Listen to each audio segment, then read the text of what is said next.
Tonight, we open a hidden door into a side of medieval life that history books often pass over in silence, even though it was very much alive behind monastery walls, candlelit chapels, crowded villages, and noble courts.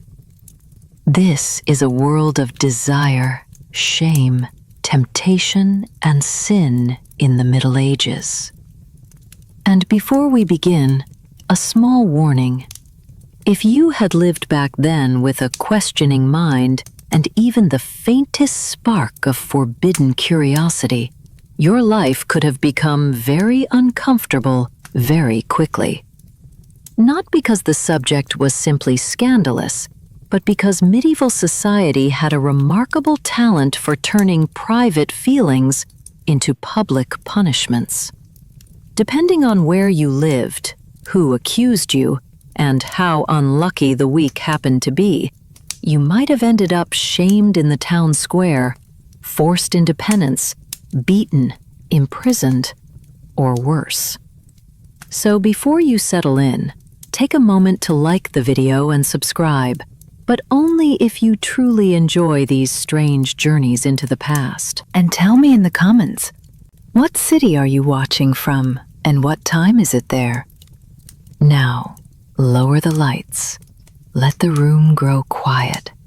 Maybe turn on a fan for that soft background hum, and let yourself drift into tonight's story. We begin not in a noisy tavern, not in a royal bedroom, and not in a village marketplace, but in a monastery. Yes, a monastery. At first glance, it seems like the last place where anyone would expect temptation to survive. The air is cold and still. It smells of wax, damp stone, old wood, and herbs drying somewhere near the infirmary. The silence is heavy enough that even the smallest cough seems to echo like thunder beneath the vaulted ceiling. But behind those thick walls, beneath the woolen robes and solemn vows, desire still glows like an ember refusing to die. The monks move quietly through the cloisters, their heads shaved in the familiar circular tonsure, their faces trained into careful calm. They are supposed to have turned away from earthly pleasure. The body is meant to be disciplined. The mind is meant to rise toward God. Desire in this world is not just a weakness, it is an enemy. And yet, you notice things.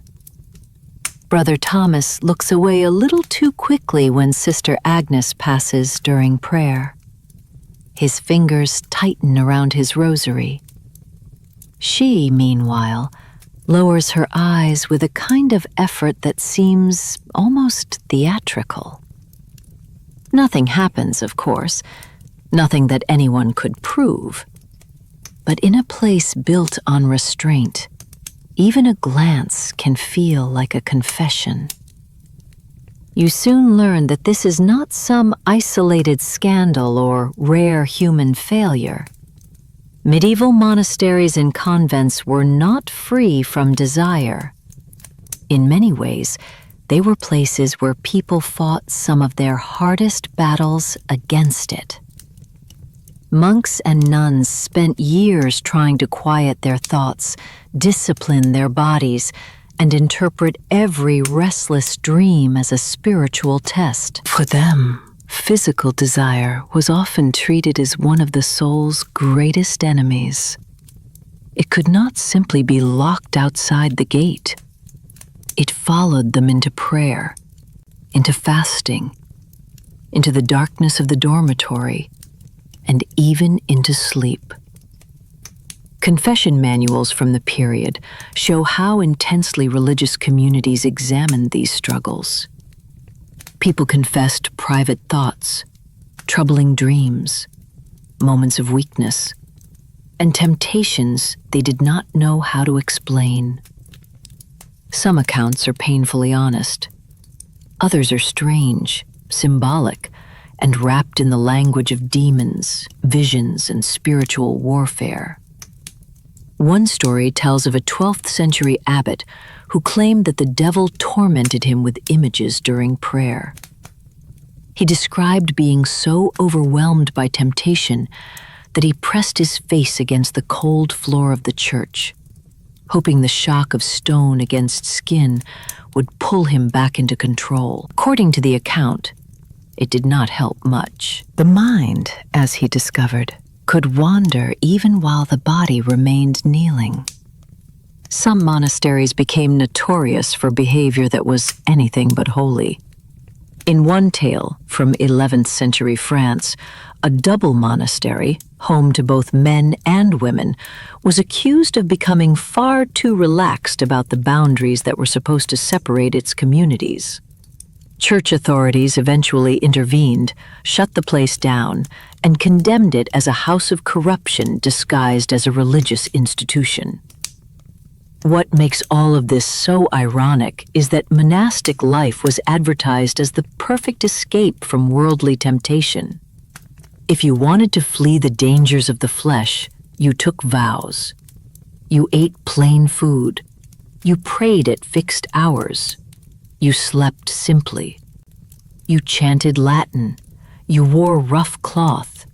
You shaved your head and surrendered your former life. But the plan did not always work. Sometimes isolation made the struggle worse. Think about it. Long hours of silence, few distractions, constant pressure to be pure, and the terrifying belief that even an unwanted thought might stain the soul. The monastery could become less like a refuge and more like a chamber where every feeling echoed louder.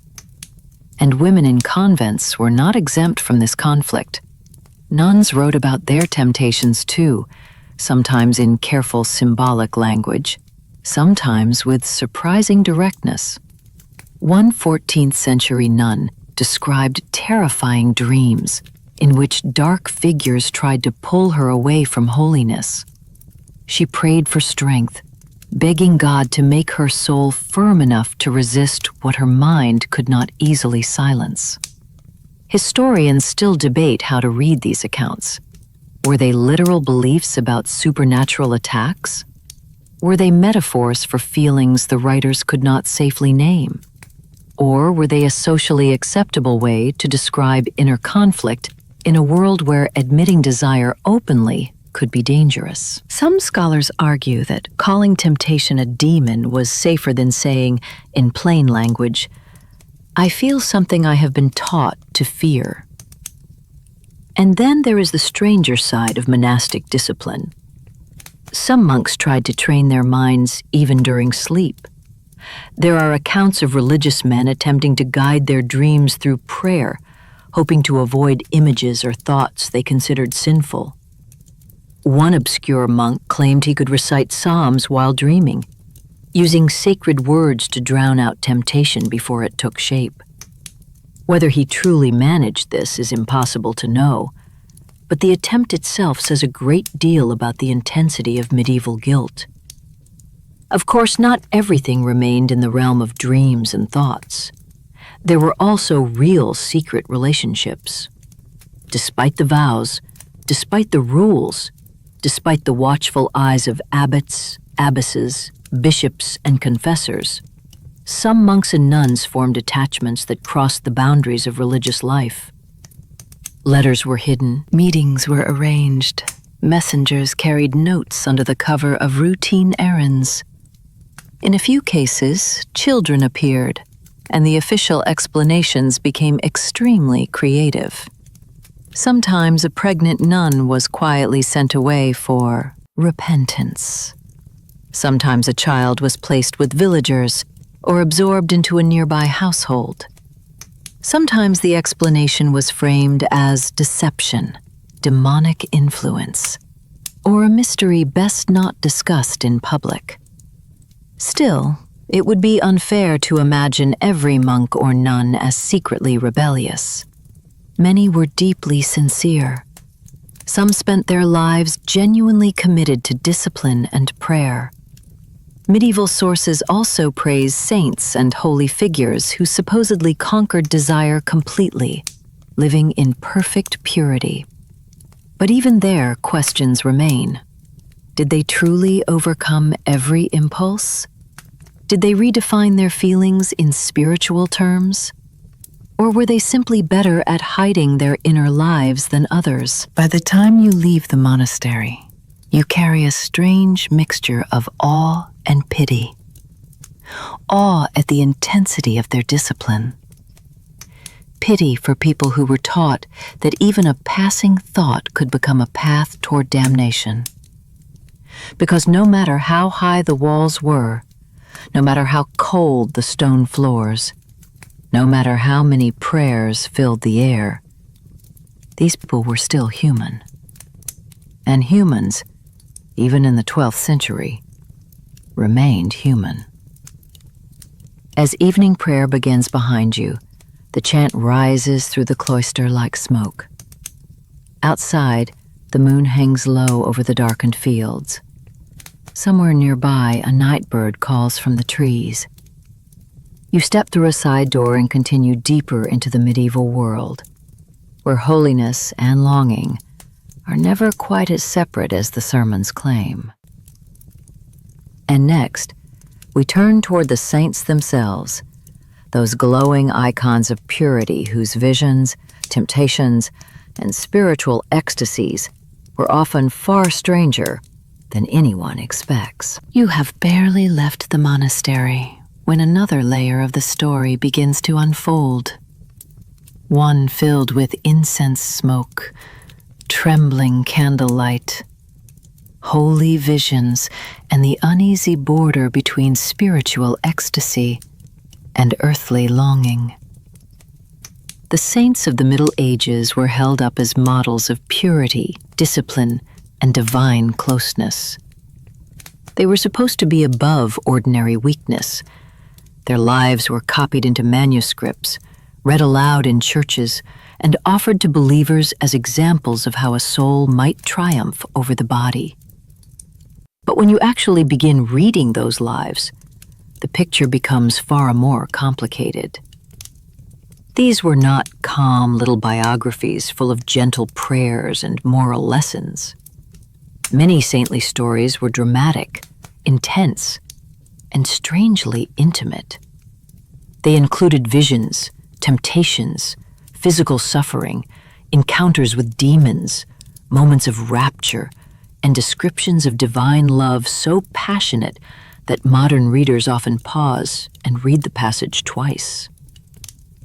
Take Saint Anthony the Great. He fled into the desert because he wanted to escape the distractions of the world. He gave up comfort, society, wealth, and ordinary human companionship. But solitude did not free him from temptation. According to his biographers, it made the battle even more vivid.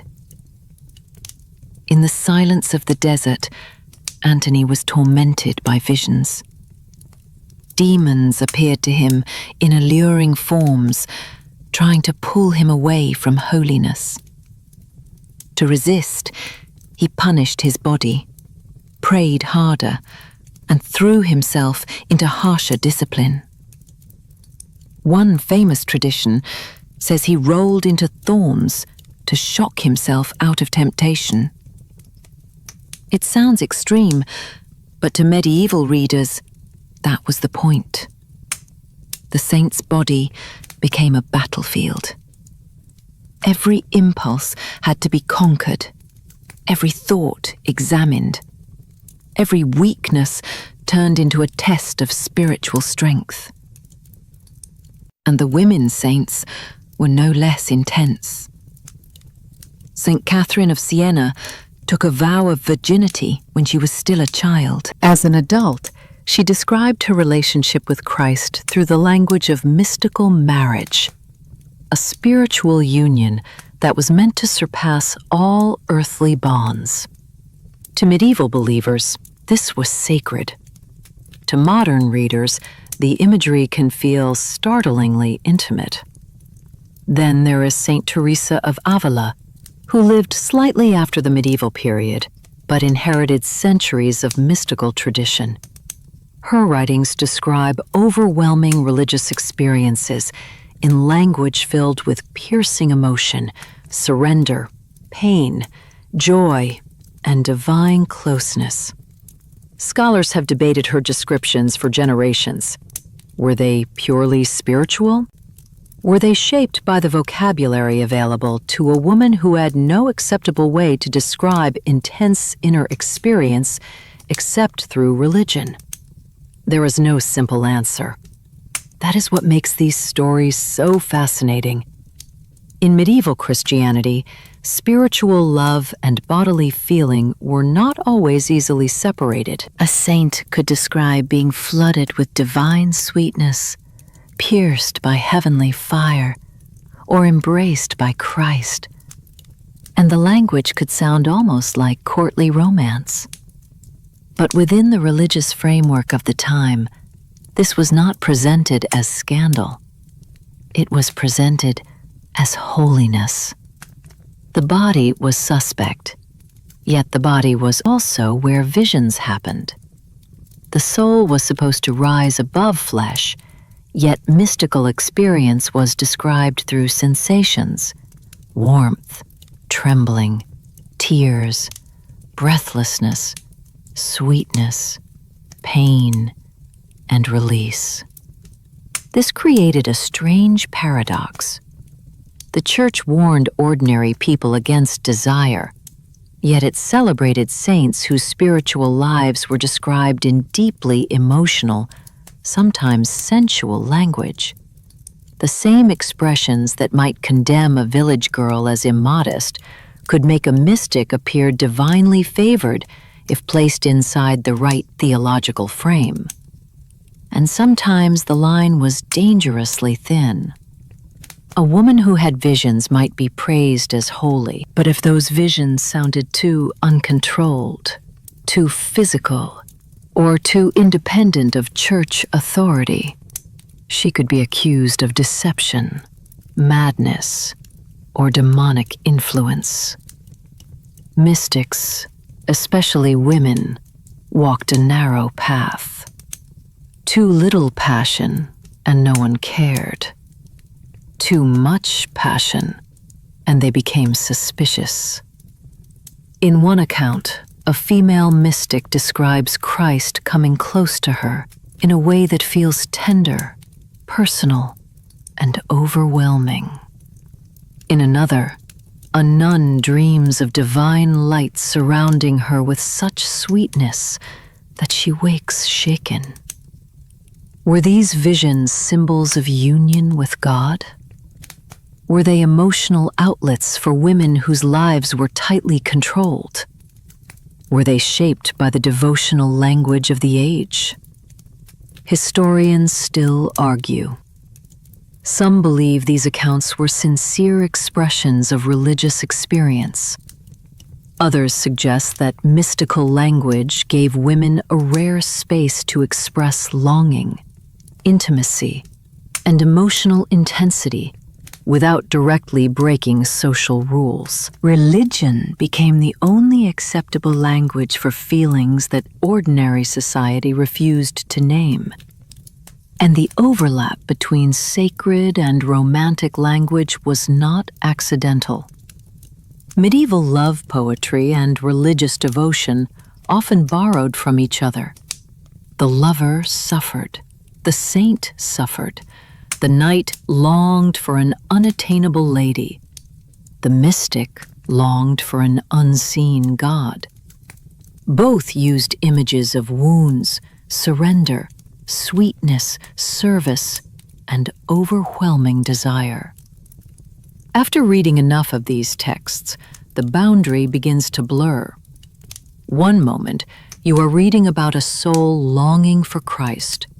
The next, the phrasing sounds almost like a courtly lover aching for a distant beloved. Medieval readers understood those layers differently than we do. but the emotional force is unmistakable. The church itself knew the danger. It wanted powerful devotional stories, but it also wanted control. Mystical visions could inspire the faithful, but they could also give authority to people outside the clerical hierarchy, especially women. A visionary nun who claimed direct contact with God could become influential without needing permission from a bishop. That made her useful, but also dangerous. So holy women were watched carefully. Their confessors recorded their words. Their visions were tested. Their behavior was examined. A saint could become famous, but she could also become trapped inside the very attention that made her powerful. You step into a small chapel to rest. The walls are painted with saints, dragons, angels, and martyrs. In the flickering light, even the sacred images seem full of hidden meanings. A saint holds a wound. A dragon curls at a woman's feet. An angel raises a spear. A kneeling figure looks upward with an expression somewhere between fear and longing. Everything in this world speaks in symbols. That is one of the great secrets of medieval culture. People could not always talk openly about the body, but they surrounded themselves with images and stories that hinted at it constantly. Desire was denied, condemned, disguised, transformed, but never erased. Saint Christina the Astonishing offers another example of how strange these lives could become. Her story reads almost like a fever dream.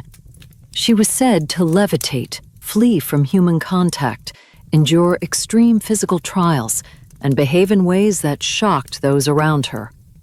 Some modern scholars have suggested that her experiences may have been linked to illness, trauma, or neurological conditions. Others view her as a radical mystic whose life dramatized the conflict between body and soul. Either way, she shows how medieval people interpreted extreme experience through religion.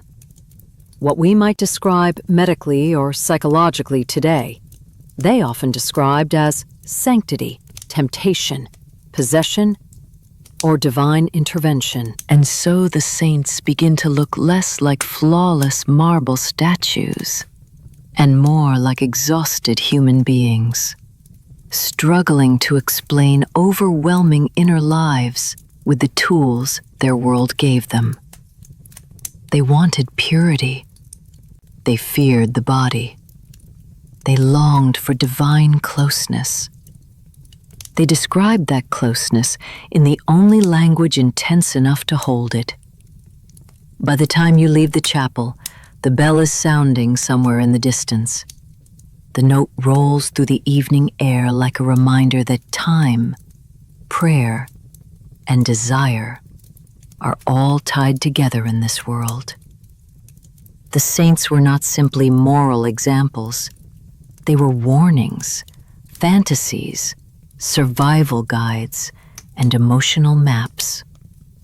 They taught people how to suffer, how to resist, how to reinterpret longing, and sometimes how to turn forbidden feeling into sacred poetry. As you return to the road, the saints feel less like unreachable icons and more like people caught in the same impossible struggle as everyone else, only with better metaphors. Even the most holy figures could not escape the pull of longing. They simply gave it wings, halos, demons, angels, and visions. And now the road carries you toward a very different stage, the noble courts, where desire is dressed in silk, hidden behind poetry, and performed under the name of courtly love. Knights will sigh, ladies will smile, songs will tremble in the air, and everyone will pretend that longing is nobler than fulfillment. You reach the castle just as the sun begins to sink behind its towers. The stone walls glow with a soft golden light, making the whole place seem far more romantic than it probably is. From inside the great hall comes the smell of roasted meat, spiced wine, wax smoke, and too many people pretending to be elegant. Music drifts through the air, the delicate plucking of lutes, the low murmur of voices, and the slow, aching rhythm of poetry recited as if every word has been soaked in heartbreak. Welcome to the world of courtly love. Here, desire is not shouted. It is performed. It is dressed in velvet, wrapped in metaphor, sung across banquet halls, and hidden behind elaborate rules. This is a world where longing becomes an art form, flirtation becomes a social weapon, and everyone insists that love is pure precisely because it must remain just out of reach. You take a place near the edge of the hall and watch the game unfold. A knight kneels before a noblewoman. His posture is formal, but his eyes are fixed on her with almost painful devotion. He praises her beauty, her grace, the way she moves as if the floor itself has been honored by her footsteps. He swears loyalty. He promises service. He declares that her favor means more to him than victory, land, or life itself. She listens with perfect control. A slight smile, a lowered gaze, a pause just long enough to make him suffer. Then she gives him a token, perhaps a glove, a ribbon, a sleeve, or even a lock of hair. To anyone outside this world, it might look like a small gesture. But inside the court, it is loaded with meaning. A token can inspire poems, fuel rivalries, and send a knight into battle convinced he is carrying a piece of his lady's soul. But if he thinks this display guarantees him anything more, he is mistaken. Courtly love is not supposed to be simple fulfillment. It is longing polished into ritual. The beloved is often unattainable, sometimes married, sometimes socially unreachable, and almost always surrounded by rules. The knight must suffer beautifully. The lady must encourage him just enough to keep the flame alive, but not enough to destroy her reputation. The whole system feels almost designed to turn frustration into culture. Troubadours and poets built careers out of this emotional tension. They traveled from court to court, singing about distant ladies, impossible love, noble suffering, and the sweetness of devotion that could never fully be rewarded. Their songs made longing sound heroic. Wanting became more refined than having. The great romances of the age helped shape this world. Tales of knights, queens, secret loyalties, and forbidden devotion gave nobles a script to imitate. These stories were fiction, but they affected real behavior. People learned how to sigh, how to praise, how to suffer, how to exchange symbolic gifts, and how to turn a glance across a hall into a social event. A lady might offer just enough attention to inspire loyalty. A knight might joust, write verses, wear her colors, or risk his life in a tournament for the chance of a single approving smile. And somewhere in all of this, you begin to suspect that the performance is the point. Courtly love turns desire into theater. It makes restraint beautiful. It transforms emotional pain into status. A man who suffers for a lady becomes noble in his suffering. A woman who controls attention becomes powerful in a world where power is usually held by men. But beneath the polished surface, the game is far messier. Because many noble marriages are not love matches. They are political arrangements, contracts between families, lands, fortunes, and bloodlines. A young woman may be married to a man chosen by her father. A lord may marry for a dowry, an alliance, or a claim to property. Affection might grow later, but it is rarely the main reason for the marriage. So love often has to find another path. And courtly love gives it one. Behind the songs and careful rules, real attachments sometimes form. A night's devotion may begin as performance and turn into something dangerous. A lady's controlled smile may become genuine preference. A poem may be more than a poem. A token may be more than a symbol. You follow a few figures through the corridors after the feast. Away from the candles and watching eyes, their manners change. Voices lower. Formal compliments become private whispers. The noble restraint of the hall loosens in the shadows behind tapestries and stairwells. Not every courtly romance remains imaginary.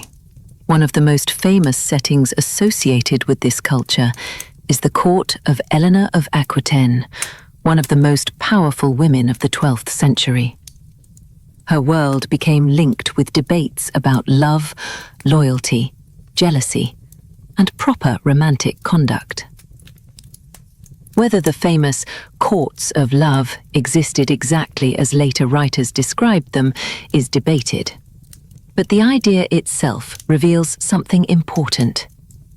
Medieval nobles were fascinated by the rules of desire. Should a married woman be admired? Can jealousy prove love? Does secrecy make devotion stronger? Can a lover be tested? These questions were not just poetic games. They reflected real tensions in aristocratic life. Marriage was public. Desire was private. Reputation was fragile. And one careless rumor could damage a family, weaken an alliance, or ignite political conflict. That is why courtly love had to be coded. Open passion was dangerous. Symbolic devotion was safer. A man could say he worshipped a lady's virtue. A woman could reward loyalty with a ribbon. Everyone could pretend the exchange was spiritual, refined, and harmless. But everyone also knew there might be more beneath the surface. This is where the church became uneasy. Courtly love was not exactly the same as open sin, but it was suspicious. It placed human longing at the center of emotional life. It taught men to adore women who were not their wives. It celebrated desire, even if it wrapped that desire in polished language. Still, it was difficult to condemn outright. After all, what was a priest supposed to say? That praising a woman's grace was sinful? That writing poetry was dangerous? That admiring someone from afar could threaten the soul? The ambiguity protected the game, and yet ambiguity could also be deadly. A glance becomes gossip. Gossip becomes accusation. Accusation becomes scandal. At court, nothing is ever entirely private. Servants listen. Rivals watch. Friends repeat what they should not. One lady's favor can make a knight rise. Another lady's rejection can humiliate him. A romance, real or imagined, can change alliances. You overhear a woman near the doorway mutter, "It is not love that ruins people. It is politics." She is right. Courtly love is not just about emotion. It is also about power. Some scholars argue that noble women used the rituals of courtly admiration to create influence in spaces where they had limited formal authority. A lady could favor one knight, ignore another, encourage a poet, shame a rival, or subtly shape the atmosphere of the court. Her glove, her smile, her refusal, each could become a move on the social chessboard. So perhaps that ribbon tied around a knight's arm is not merely romantic. Perhaps it is strategy. The question of whether courtly love was mostly symbolic or often physical remains debated. Some historians see it as a kind of emotional theater, a way to sublimate desire into socially acceptable forms. Others believe the poetry simply hides realities that could not be described openly. Medieval writers rarely stated certain things directly. They preferred gardens, doors, keys, birds, roses, and secret chambers. A phrase that sounds innocent might carry a second meaning. A visit to the garden might be nothing more than a walk, or it might not. By the end of the evening, the great hall feels less like a place of romance and more like an elegant masquerade. Everyone is pretending to rise above the body. Everyone is speaking in symbols. Everyone knows the symbols have weight. Lust here wears the mask of longing. It is trained, polished, delayed, and wrapped in silk. But beneath the music and manners, it still burns. You step outside into the cool night air. The scent of roses and wine follows you from the hall. Somewhere behind you, a poet is still reciting verses to a duchess who looks only half interested. His voice trembles with devotion. Her smile gives away nothing. You leave the castle behind. Now it is time to see a different world, one without velvet, poetry, or noble games. The road leads toward a village where people live close together, work hard, gossip constantly, and find ways to love, desire, marry, and make mistakes without the luxury of privacy. No polished metaphors, no golden halls, no courtly masks, just ordinary people trying to live with bodies, rules, neighbors, and very thin walls. The air changes as you approach the village. Gone are the perfumes of court and the polished stone of noble life. Here the world smells of damp earth, wood smoke, straw, animals, sweat, and bread cooling near the hearth. The houses stand close together, built of timber, clay, and thatch. Smoke rises from holes in the roofs. Chickens scratch at the mud. Somewhere, a child is crying. Somewhere else, someone is laughing too loudly. There is no real privacy here. Most homes consist of a single room, maybe two if the family is fortunate. Parents, children, servants, and sometimes animals all sleep close together. A bed is not always a private space. It is a family resource. Warmth matters more than modesty when winter presses against the walls. And yet, people fall in love here too. They flirt, marry, argue, sneak away, make promises, break promises, and try to build lives under the constant gaze of everyone around them. In some regions, young couples practiced forms of supervised courtship that later became known as bundling. The idea was that a couple might spend time together in bed while remaining clothed, often with a board, blanket, or other barrier between them. The stated purpose was conversation, bonding, and testing compatibility before marriage. In theory, it was controlled intimacy.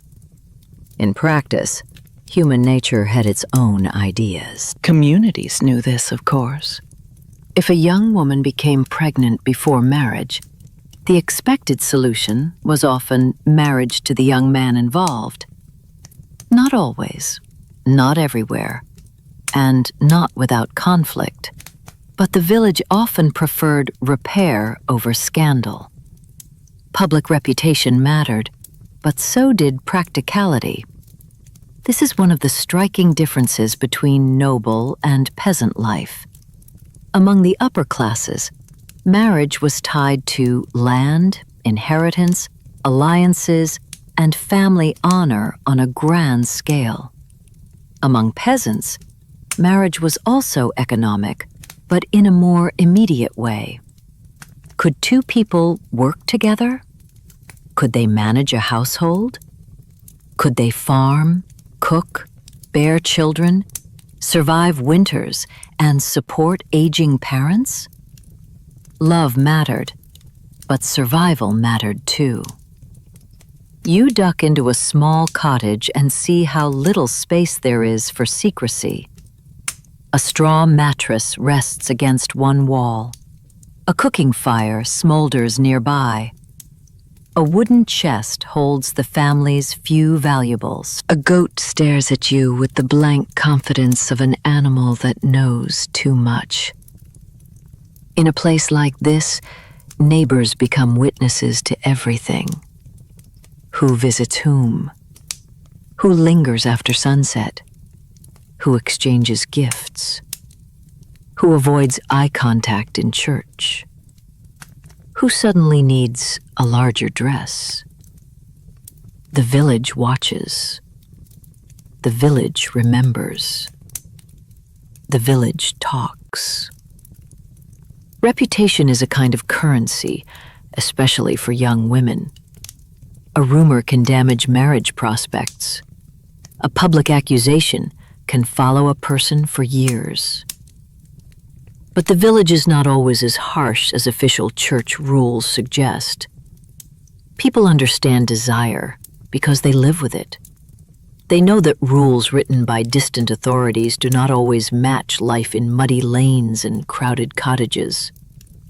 Sexual behavior among peasants was often treated with a mixture of morality, practicality, humor, and community control.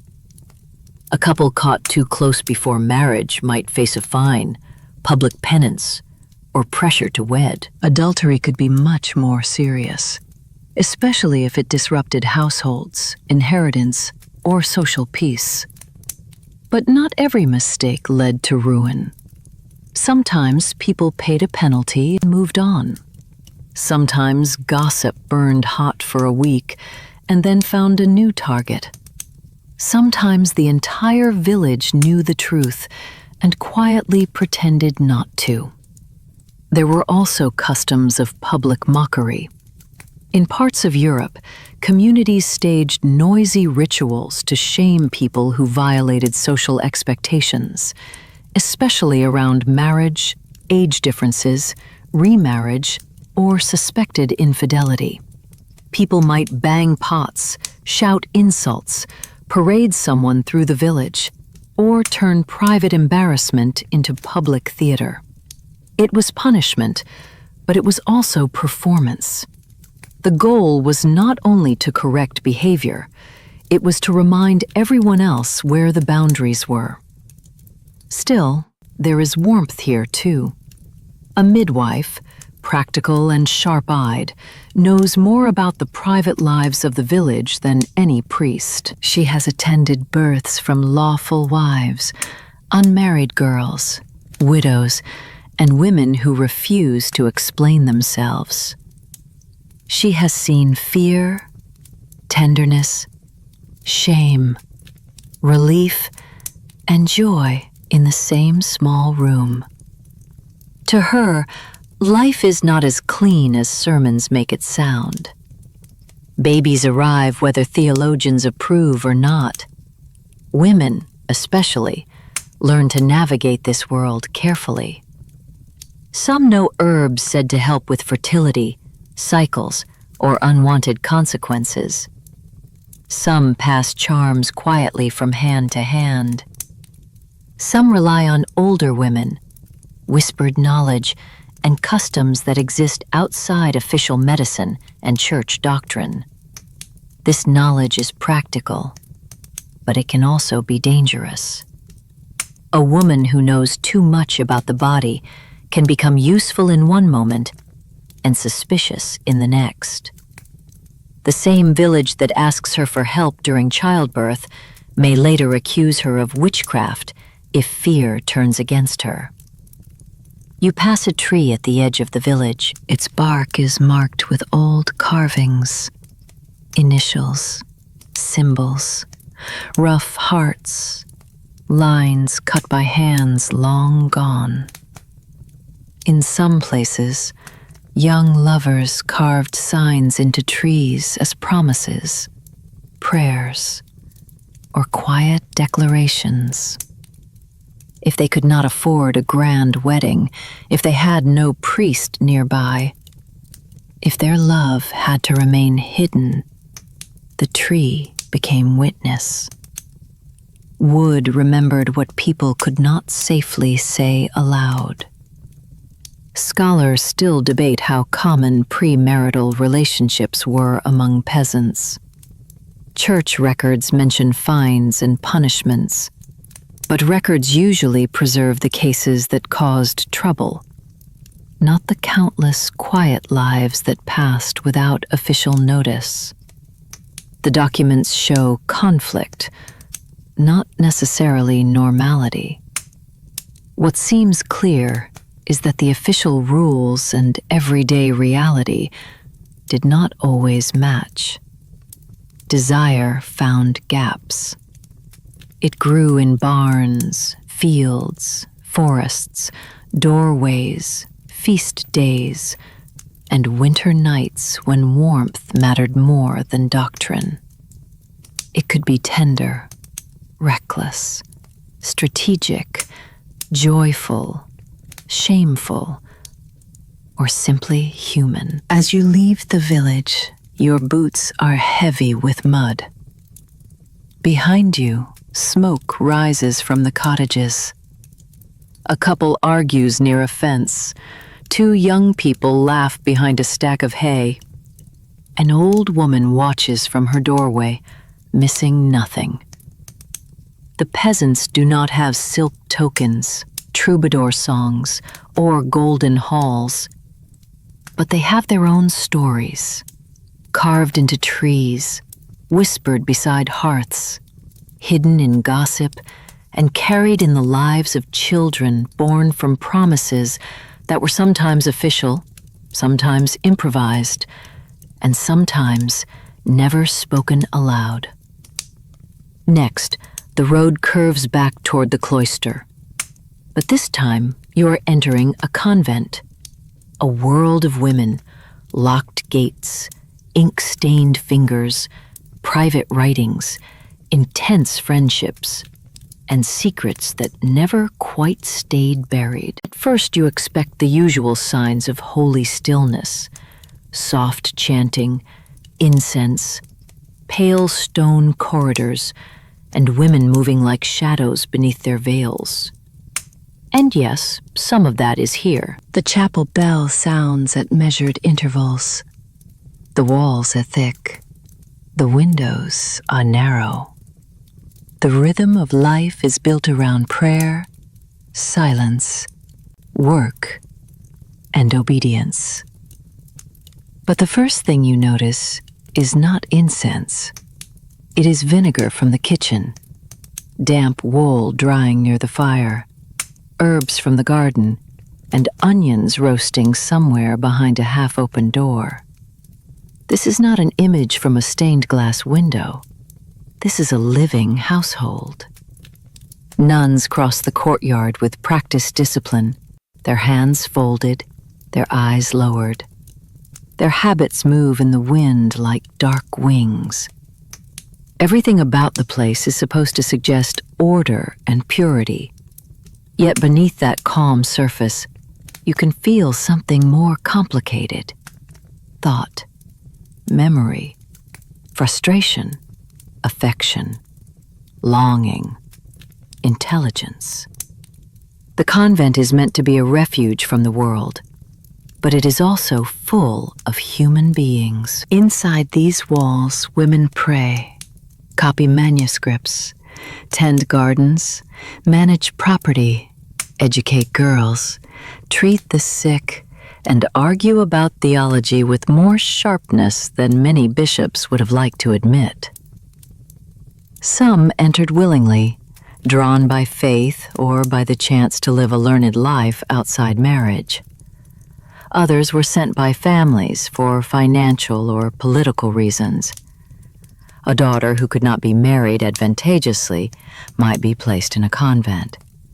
A younger sister with no dowry might be given to God because the family had already spent its resources elsewhere. For some, the convent became liberation. For others, it became a beautiful prison. You enter the library, where the air is dry and faintly sweet with parchment and beeswax. Shelves hold psalters, commentaries, saints' lives, medical notes, copied sermons, and devotional poems. At a table near the window, an older sister with steady hands unlocks a cabinet and shows you a stack of private writings, not official doctrine, not polished prayers for public reading. These are diaries, letters, poems, fragments, the quieter records of women trying to understand their own inner lives. Some of the writing is deeply spiritual. Some is filled with guilt. Some glows with tenderness.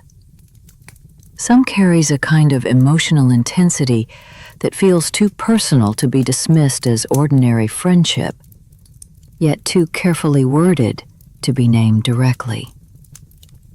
One nun describes a dream in which the Virgin Mary holds her with overwhelming gentleness. Another writes of an angelic presence that fills her with awe and leaves her trembling after waking. A third writes about another sister's voice in chapel, comparing it to gold thread passing through darkness. Nothing is stated openly, but the feeling is there. In convents across Europe, letters and poems between women sometimes used the language of devotion, sisterhood, and spiritual friendship. The words could be perfectly acceptable on the surface, yet filled with private meanings underneath. One sister might call another my comfort, my mirror, or the resting place of my soul. Such phrases could be read as religious affection. They could also carry something more intimate. Modern readers must be careful. Medieval women did not always understand identity, friendship, love, and desire in the same categories we use today. A bond that looks romantic to us may have been described by them as holy friendship. Or perhaps holy friendship was the only safe language available for feelings that could not be spoken plainly. That is the difficulty and the fascination. Convent life created intense emotional worlds. Women lived, prayed, slept, worked, and aged together. In colder seasons, dormitories could be crowded. Privacy was limited. Friendships could become deep, exclusive. even possessive. Rules often discouraged excessive attachment, not because the Church understood modern psychology, but because it feared any love that competed with love of God. Abbesses sometimes recorded misconduct. A sister might be punished for private meetings, secret letters, disobedience, or attachment considered too intense. Punishments varied: extra prayers, temporary isolation, fasting, removal from a favored duty, or transfer to another house. And yes, there were scandals. Some involved visiting clerics. Some involved outsiders smuggled into convent grounds under practical excuses. Some involved relationships between women that authorities interpreted as dangerous or improper. In many cases, the records are vague, because vague language protected reputations. Noble families did not want disgrace attached to daughters they had placed behind convent walls. So scandals were softened, buried, or translated into spiritual language. A serious accusation became disorder. A forbidden attachment became excessive familiarity. A rebellion became failure of discipline. The convent could be strict, but it could also be political. If a nun came from an important family, her mistakes might be handled quietly. If she had no protection, the same behavior could bring harsher consequences. Medieval morality often worked that way: loud for the powerless, flexible for the well-connected. Yet it would be wrong to reduce convent life only to secrecy and repression. Many nuns were extraordinarily educated. They read Augustine, Jerome, Gregory, and sometimes classical texts that had survived through monastic libraries. They copied manuscripts, composed music, wrote visionary theology, advised nobles, and managed estates. Some abbesses ruled their houses like queens. Hildegard of Bingen, the famous 12th century abbess, composer, writer, healer, and visionary, is one of the most striking examples. Her works combine theology, medicine, music, cosmology, and intense mystical language. She also formed deep bonds with women in her community, including a nun named Richardis, whose departure from Hildegard's convent caused profound grief. Hildegard's letters from that period are filled with pain, attachment, and a sense of emotional rupture that still feels vivid centuries later. Was it spiritual friendship? Maternal affection? A bond that modern readers might understand differently? Scholars continue to debate it. What is clear is that women in convents were not blank icons of obedience. They had full emotional lives. They formed attachments. They grieved. They desired closeness. They resented authority. They negotiated power. They wrote in the margins of the world that tried to contain them. One line from a private account stays with you more than the rest. I do not love my vows, but I obey them.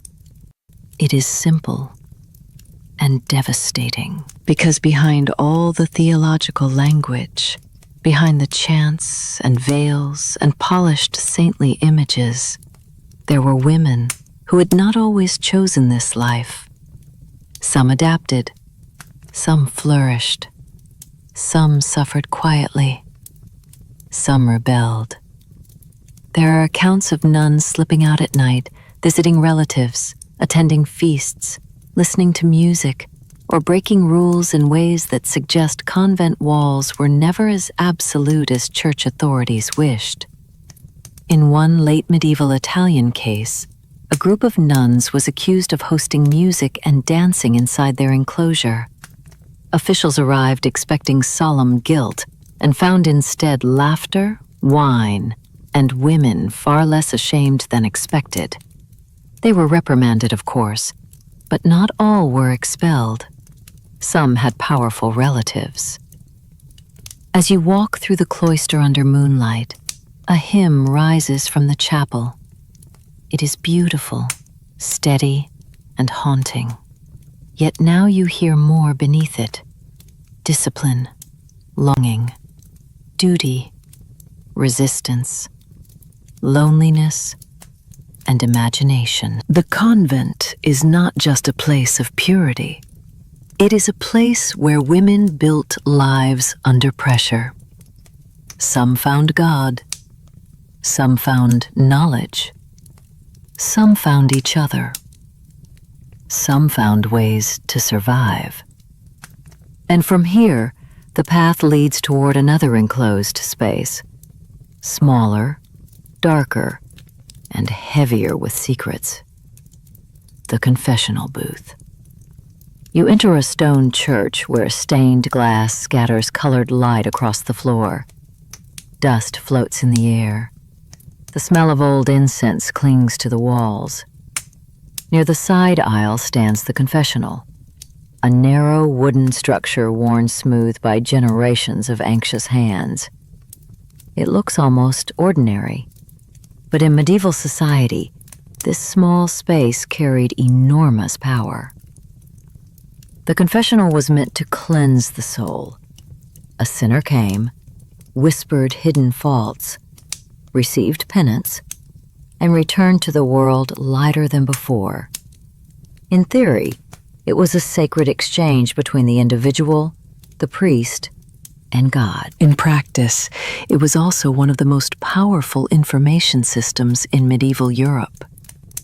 Behind the screen sat a priest who heard everything people were afraid to say elsewhere: jealousy, betrayal, forbidden thoughts, secret meetings, marital complaints, fears about dreams, questions about whether a particular act counted as sin, and confessions shaped as much by confusion as by guilt. The medieval church did not treat sin vaguely. It categorized it, ranked it, questioned it, and assigned penances to it. Confession manuals gave priests detailed guidance on what to ask. Sometimes those questions became uncomfortably specific, not because every priest was corrupt, but because the church wanted sin mapped in detail. A nervous young man might confess inappropriate behavior with a girl from the village. A married woman might ask whether desire within marriage was sinful if it involved too much pleasure. A widower might admit visiting a brothel. A monk might confess troubling dreams. A wife might confess resentment toward a husband she had never chosen. The priest listened, questioned, judged, and prescribed penance.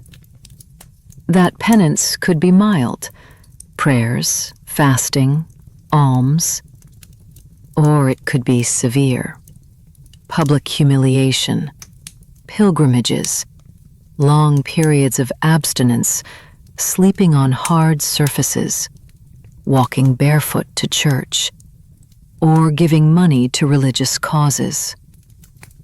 The system promised forgiveness, but it also trained people to examine themselves constantly. Did you sin in action, in thought, in desire, in intention? Did you enjoy it? That last question mattered. Medieval moral theology often treated pleasure itself with suspicion. An act could become more sinful if it was done knowingly, willingly, and with delight. So confession did not only ask what happened, it asked how the soul felt about it. This made the confessional both intimate and controlling. For some people, it may have brought real relief. Where else could a peasant woman speak of fear, shame, or grief. Where else could a man admit weakness without public accusation? Where else could a troubled person receive a ritual answer to private torment? But the same system also gave the church extraordinary influence. Priests learned who was unfaithful, who was angry, who was afraid, who had money, who had secrets, and who could be pressured toward obedience. A nobleman troubled by adultery might be advised to fund a chapel. A merchant guilty of dishonest dealings might be told to make restitution. A woman accused by rumor might be urged into penance before scandal grew. Guilt became spiritual currency.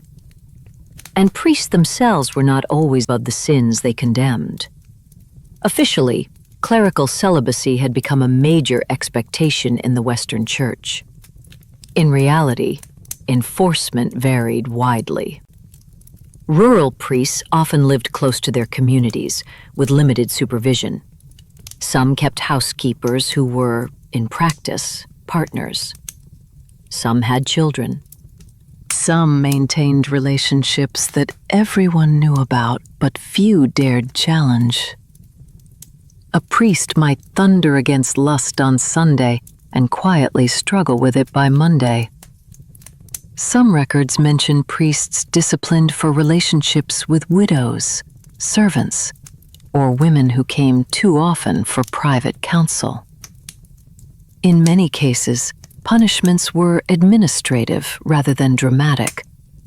Reassignment, temporary suspension, a fine, or a warning from a bishop. Once again, status shaped consequences. Not all priests were hypocrites.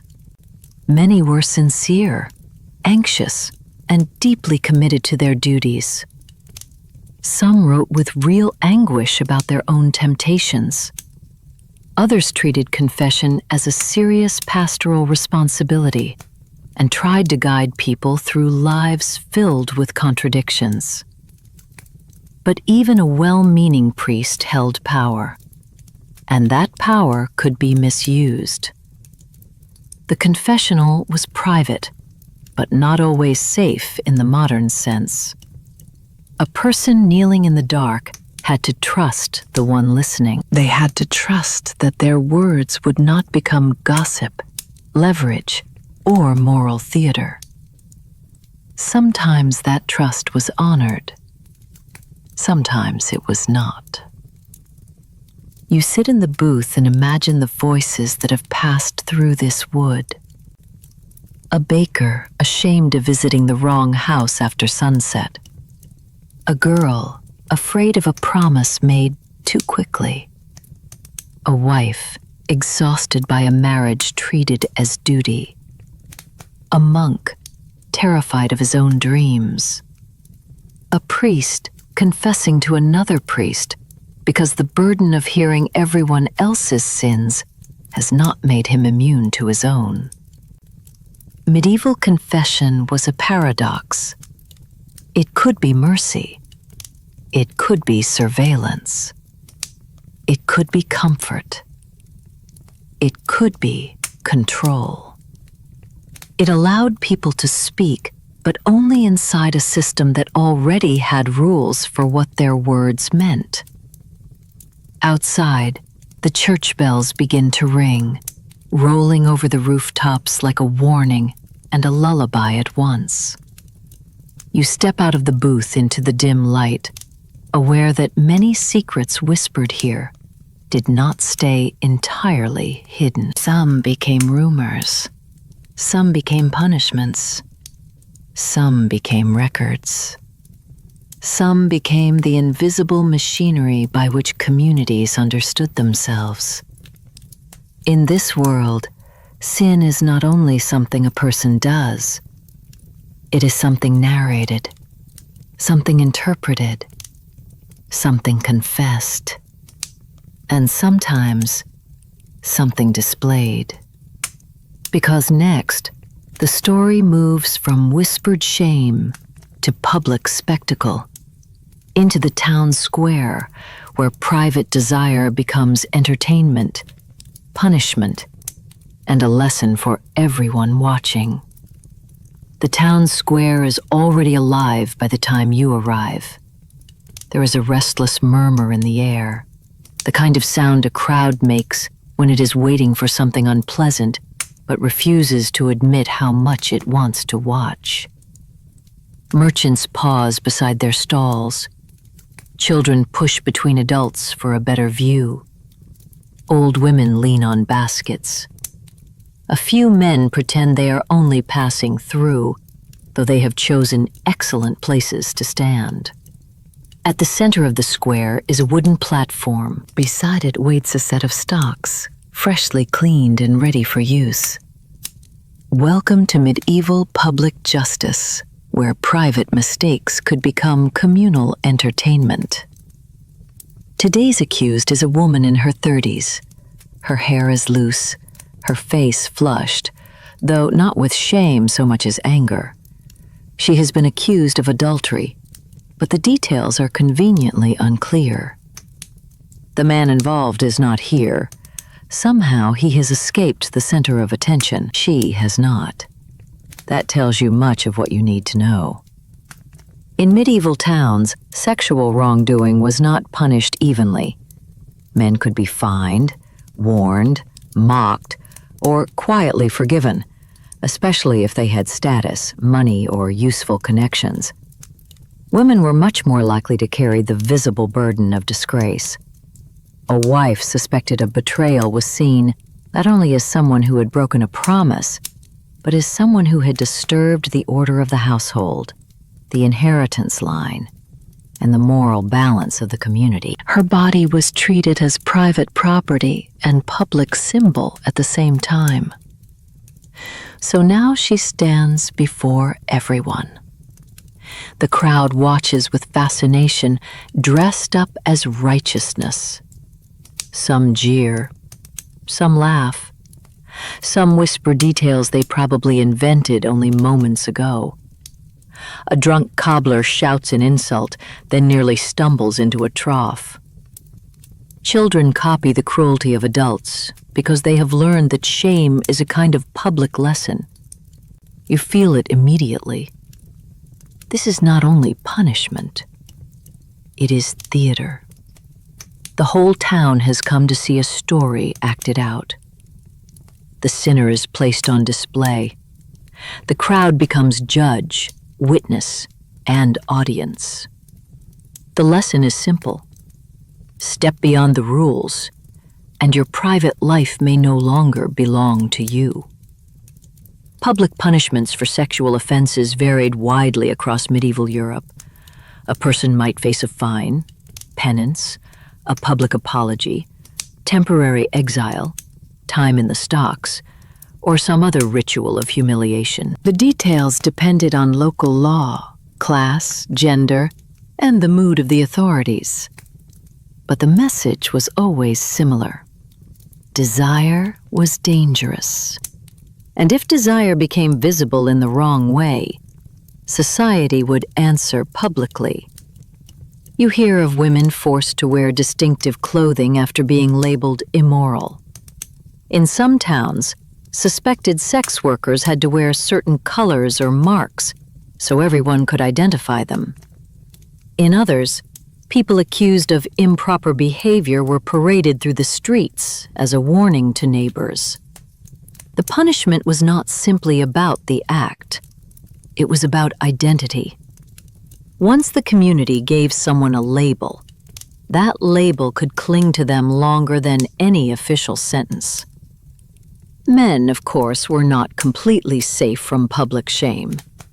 A man who violated gender expectations, behaved too boldly, dressed in ways considered inappropriate, or became the subject of scandal, could also be mocked or punished. But the pattern remains clear. The heaviest moral burden often fell on women, especially women without protection. A wealthy man might explain his behavior away. A poor woman might become the lesson. The crowd in the square seems to understand this without needing it spoken. They have seen it before. Today it is this woman. Tomorrow it may be a drunk, a thief, a quarrelsome husband, an unmarried girl, or someone whose only real crime is angering the wrong neighbor. That is the frightening part. Medieval public punishment often blurred the line between justice and community pressure. A person could be punished for what they did, but also for what people believed they had done, for what they represented, or for how useful their shame was to everyone else. There were also rituals designed to mock disorder within marriage.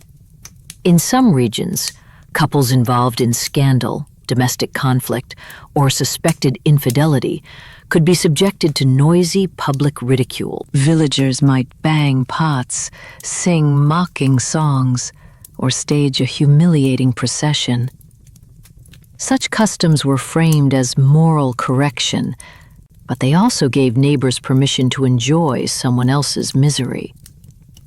That is one of the darker truths of communal life.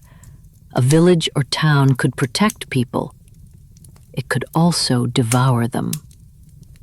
You hear a story from parts of France where quarreling couples accused of humiliating the moral order were forced into public reconciliation. They might be brought before the community, made to confess their faults, and pressured to perform peace in front of everyone. The idea was to restore harmony. The reality was often far more embarrassing. Imagine having your marriage troubles turned into a public festival. Medieval people did not always separate discipline from spectacle. A punishment worked better, they believed, if others saw it. Shame was not merely personal. It was educational. Scholars still debate whether these rituals actually prevented wrongdoing. Some argue they helped communities reinforce social boundaries. Others see them as tools of power, a way for authorities and neighbors to remind everyone who controlled reputation, marriage, sexuality, and public belonging. The woman in the square eventually grows quiet. The crowd begins to lose interest. The first excitement has faded. Someone laughs at a different joke. A merchant returns to his stall. A child drops a spoiled turnip and chases a dog instead. The moment of moral fire cools into ordinary afternoon. That, too, is cruel. For the person punished, the shame may last for years. For the audience, it is entertainment that passes before supper. You step away from the square as the sun lowers behind the rooftops. Crushed cabbage leaves stick to your boots. The air smells of smoke, ale, animals, and human judgment. It is strange how quickly pleasure becomes punishment here. How quickly desire turns into evidence. How easily the things people secretly crave become weapons when found in someone else's life. But the road ahead grows darker now, because medieval society did not only punish desire. Sometimes it transformed desire into something supernatural, something infernal, something that could drag a person into a far more terrifying kind of accusation. You leave the square and arrive at the edge of a village, just as torches are being lit. Their flames throw jagged shadows across timber-framed houses. The air is damp and tense. People gather near the church, but not for prayer. Their voices are low. Their faces are tight with fear and curiosity. A woman is about to be questioned. Her name is Isabeau. She is a widow, an herbalist, and a mother. That alone would not be enough to condemn her, but in this village, it is enough to make her vulnerable. She lives without a husband. She knows plants. People come to her for remedies. She understands fevers, childbirth, sleeplessness, and perhaps a little too much about the body for the comfort of local men. Now someone has accused her of witchcraft. More specifically, they claim she has been visited by a demon. The charge is not just spiritual. It is wrapped in fear of female independence, fear of knowledge, fear of sexuality, and fear of anything that refuses to fit neatly inside the village order. You squeeze into the edge of the crowd. Isabeau stands before the authorities, hands bound, her dress torn at the sleeve, her chin lifted with a mixture of rage and terror. A priest reads the accusation aloud in a voice that sounds practiced, almost theatrical. The crowd listens hungrily. This is the awful power of witchcraft accusations. They explain everything: a failed harvest, a sick child, a husband's wandering attention, a woman who does not remarry, an herb that works too well, a widow who speaks too sharply. And when sexuality enters the accusation, the story becomes even more useful to those who want her condemned.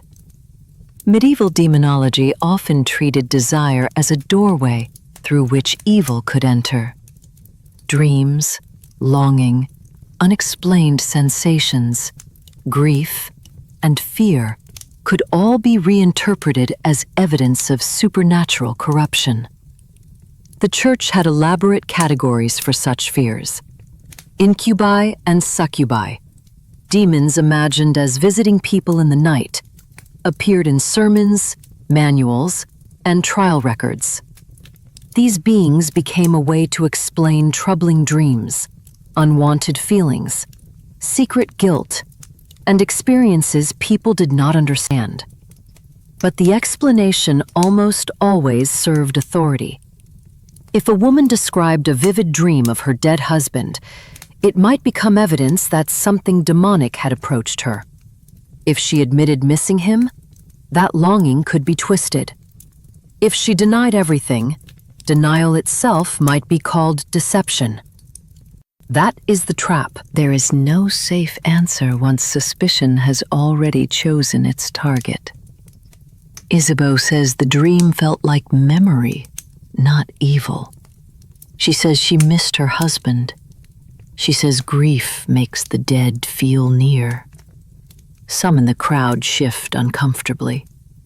For a moment, sympathy moves through them. Then the priest reminds them that longing can be dangerous, and sympathy retreats. This is where the deeper pattern becomes visible. Many women accused of witchcraft were not powerful sorceresses or secret worshippers of evil.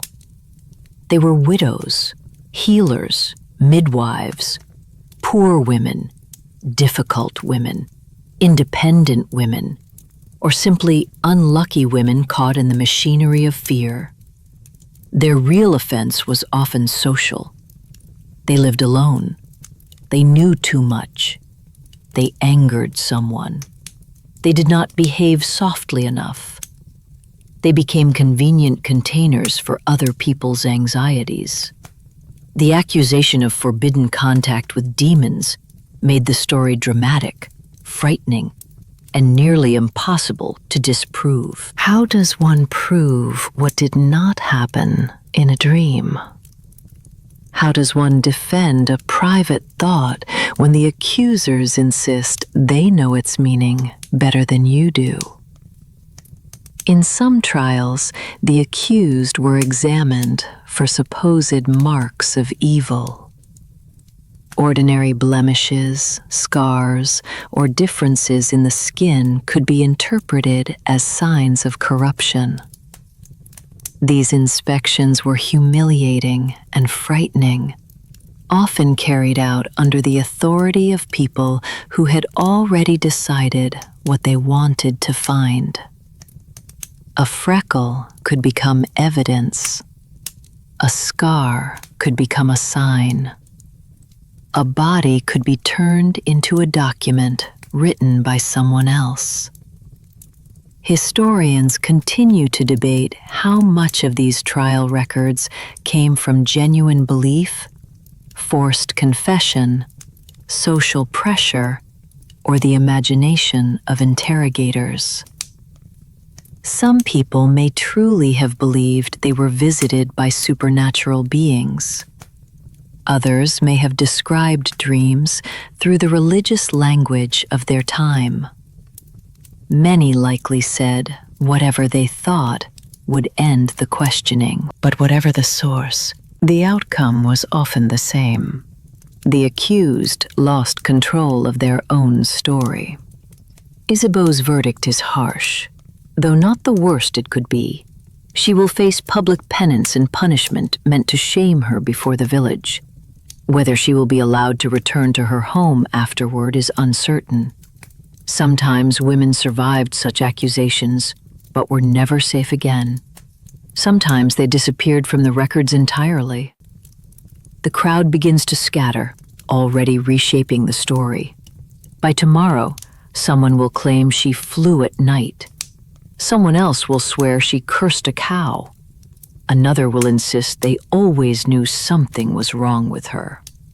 Fear is a better storyteller than truth. You leave the village with the torchlight fading behind you. The line between sin and sorcery feels painfully thin. In this world, desire can be punished by law, condemned by sermon, or transformed into evidence of the devil. And now, the story turns toward one of the most famous symbols of medieval control: the chastity belt. You arrive in a small chamber at the back of a fortress. The ceiling is low, the stone walls damp, and the air cool enough to raise goosebumps. On a wooden table lies an object that seems to belong equally to history, legend, and nightmare. A chastity belt. Iron, leather, hinges, lock. It looks brutal, theatrical, and strangely polished, as if it was made not only to restrain a body, but to feed an imagination. The popular story is familiar. A knight leaves for crusade and locks his wife into a metal device to preserve her fidelity. He carries the key around his neck while marching toward the Holy Land. She waits helplessly until he returns. It is a dark image, and it has survived for centuries. But the truth is far less simple. Historians now debate whether chastity belts were widely used in the Middle Ages at all. Many surviving examples appear to date from later periods, or may have been made as curiosities, jokes, moral props, or even forgeries. Some so-called medieval belts look suspiciously like inventions from the early modern or Victorian imagination, created more to shock audiences than to document real practice. In other words, the chastity belt may be more powerful as a myth than as an everyday medieval object. But that does not make it meaningless. The idea of the chastity belt fit perfectly into a culture obsessed with controlling women's sexuality. Virginity was not only a moral ideal, it was social currency. A daughter's chastity could affect marriage negotiations. A wife's fidelity could determine inheritance. A family's honor could be imagined as resting inside a woman's body. So even if iron belts were rare, exaggerated, or largely mythical, the fear behind them was very real. The device represents a fantasy of control, the belief that desire could be locked away, that trust could be replaced with metal, that a woman's body could be guarded like a treasure chest. You examine the object more closely. It is heavy, uncomfortable, and impractical. It raises immediate questions. How could someone wear such a thing for long? How would they move? How would they stay healthy? How would daily life function? The more practical questions you ask, the less believable the popular legend becomes. And yet, medieval and early modern writers loved the image. Poets joked about jealous husbands. Moralists warned against temptation. Satirists imagined clever wives outsmarting locks, bribing locksmiths, or proving that no device could ever defeat human ingenuity. That may be the real lesson. Control always inspires workarounds. Some stories even turned the chastity belt into comedy. A husband locks away his wife and leaves confidently, only to discover later that the lock protected nothing. The key around his neck becomes not proof of control, but proof of his foolishness. These tales mocked jealousy as much as desire. There were also male chastity devices in later records and illustrations, often tied to penance, punishment, or moral satire. Again, the line between real practice, symbolic warning, and dark humor is difficult to trace. Modern scholars often place the chastity belt alongside other objects whose legend grew larger than their actual use. Whether worn rarely, displayed symbolically, or invented later, it tells us something about the culture that imagined it. Medieval society feared uncontrolled desire. It especially feared women's desire when it threatened inheritance, marriage, or male authority. And it repeatedly tried to solve emotional and social problems through discipline, surveillance, shame, and control. But desire does not disappear because someone builds a lock. That is the absurdity at the heart of the chastity belt myth. It assumes the body is the whole problem. It forgets that longing lives in memory, imagination, resentment, boredom, affection, opportunity, and rebellion. No metal device can lock away those things. As you leave the fortress, the evening wind moves through the courtyard. Banners stir above you. Somewhere, perhaps, a jealous lord once believed control was possible if only the lock were strong enough. But the entire journey so far has shown the opposite. Desire slips through gates. It survives sermons. It hides inside prayers.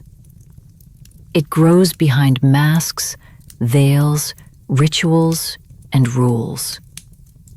And now the road leads toward a wedding feast, where the church blesses a union, families celebrate an alliance, and everyone waits for the moment that proves the marriage is real. Not love, not tenderness, not trust. Proof, because next, you enter the world of medieval wedding nights, bedding ceremonies, bridal sheets, nervous couples, watchful relatives, and the strange public obsession with what should have been the most private room in the house. You arrive at the wedding feast just as the hall reaches its loudest point. The tables are crowded with roasted meat, dark bread, fruit, cheese, and cups of wine refilled faster than anyone should probably allow. Laughter rises in waves. Musicians play near the wall. Servants hurry between benches while guests lean close to one another, trading jokes, rumors, and predictions about the night ahead. At the center of it all sit the bride and groom. They look less like lovers and more like two people placed beside each other by the machinery of family ambition. She sits stiffly beneath her veil, hands folded, eyes lowered. He smiles too widely, already warmed by wine and attention. Around them, relatives beam with satisfaction, not because love has triumphed, because an agreement has been completed. In medieval Europe, marriage was often less about romance than alliance. Families used it to secure land, wealth, loyalty, inheritance, and political advantage. A wedding joined not only two people, but two households, two sets of property, two bloodlines, and sometimes two rival factions that needed peace. The vows mattered, but so did the proof. And that is why everyone is waiting for the bedding ceremony. To modern eyes, the idea feels painfully invasive. But in many medieval settings, especially among the nobility, the movement from feast to bedchamber could become a public ritual. Guests might escort the couple upstairs with songs, jokes, blessings, candles, and laughter that was not always kind. The newlyweds were placed into the room not as private individuals beginning a life together, but as representatives of families whose contract required confirmation. The marriage needed to be considered complete. Consummation carried legal and social weight. Without it, a union might be challenged, annulled, or used as a weapon in disputes over property and inheritance. So the wedding night became more than a personal experience. It became a legal hinge. You follow the procession at a distance. The staircase is narrow and lit by trembling candles. Guests sing crude rhymes dressed up as tradition. Someone tosses flower petals. Someone else laughs too loudly. The bride's relatives watch carefully. The groom's relatives watch with equal interest. Everyone claims this is celebration, but beneath the noise is a sharper concern. Will the marriage be proven? Will the families be satisfied? Will honor remain intact? Inside the chamber, the bed has been prepared with care. Fresh linens, heavy curtains, a blessing already spoken. In some places, a priest might bless the bed, sprinkling holy water and reminding the couple that their union had a sacred purpose. That sacred purpose, of course, was reproduction, inheritance, and the continuation of family lines. No pressure at all. The crowd does not necessarily stay to witness everything in the literal sense, though stories and customs vary widely. Sometimes the ceremony was mostly symbolic. The couple placed in bed, guests withdrawing after jokes and blessings. Sometimes relatives waited nearby for confirmation. Sometimes servants became the unofficial witnesses whose whispers carried the next morning. The point was not intimacy. The point was public certainty. And then came the obsession with the sheets. In some regions and social circles, the bedding linens were treated as evidence of the bride's virginity. A stained sheet could be shown or reported as proof that she had entered marriage pure. No such proof was demanded of the groom. His past was often ignored, forgiven, or even treated as expected preparation for married life. The double standard could not be clearer. The bride's body was treated as a document. The groom's body was treated as irrelevant. This obsession placed enormous pressure on women. Not every woman's body behaved according to the expectations imposed on it, and people knew this even then. But reputation did not always care about truth. Families wanted signs. Communities wanted stories. Husbands wanted reassurance. Relatives wanted proof that property, inheritance, and honor were secure. So women adapted. Some brides relied on servants to support their version of events. Some families quietly managed the evidence. Some stories mention tricks used to avoid scandal. Whether every tale is true hardly matters. The existence of such stories shows how much was at stake. Virginity in this context was not just a private moral condition. It was a social performance. And like all performances, it could be staged. The groom, meanwhile, faced a different kind of pressure. He was expected to prove competence, confidence, and masculine authority. A failure on the wedding night could become a serious problem, especially if enemies or dissatisfied relatives were looking for a reason to challenge the marriage. There were legal cases where questions of impotence, non-consummation, and marital validity became public matters. Courts sometimes investigated what should have remained deeply private. Witnesses were called. Servants testified. Families argued.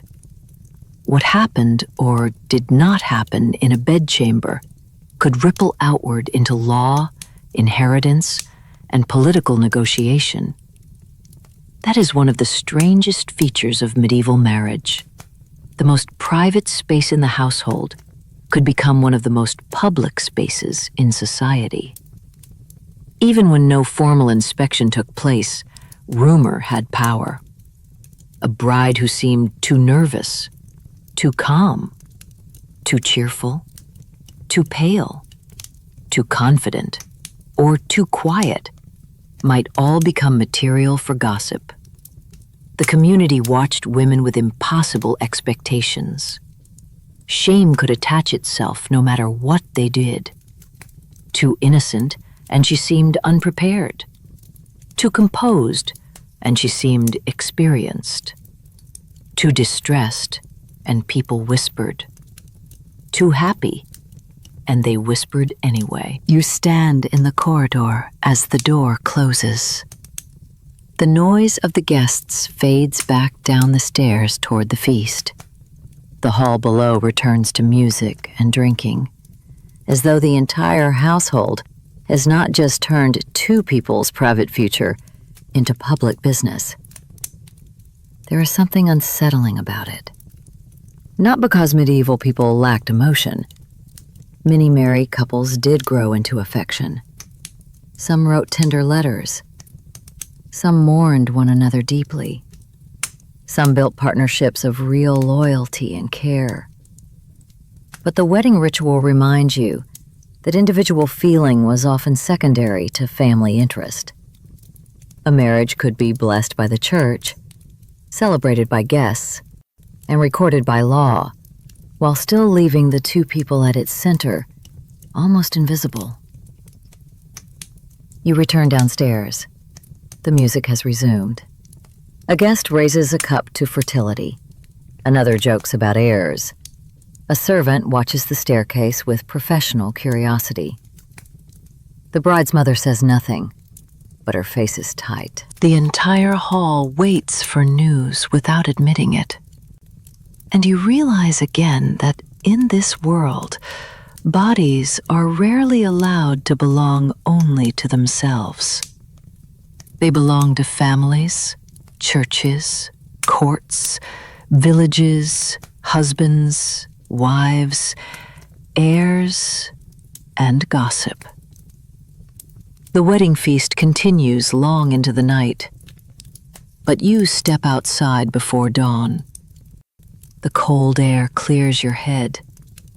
Somewhere beyond the walls, ordinary life is beginning again. Smoke from cottages, hooves on stone, a rooster calling into the dark. And now, after seeing how marriage turns desire into duty, you make your way back toward the church to hear what priests have to say about all of this. The answer, unsurprisingly, is not cheerful. You slip into the rear of the church just as the priest climbs into the pulpit.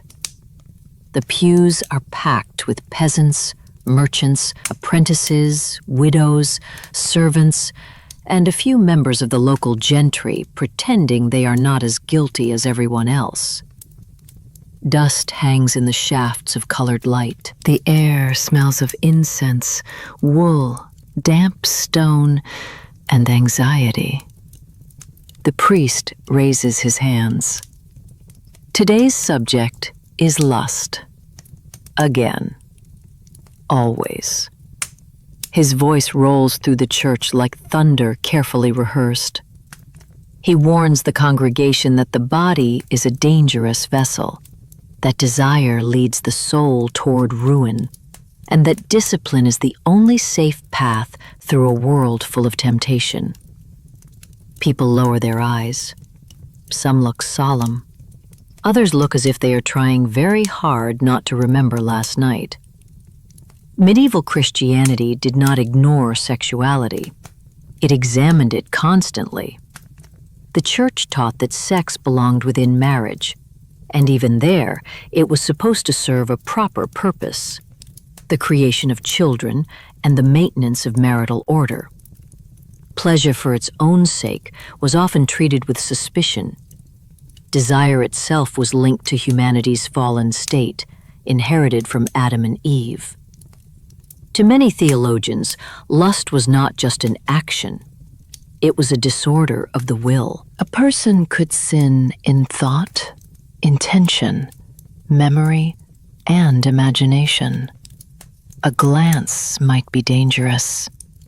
A fantasy might require confession. A married couple might be warned that even lawful intimacy could become sinful if pursued selfishly or with too much delight. The result was a moral system that placed people under constant self-surveillance. Not only what did I do, but why did I want it? And did I enjoy it?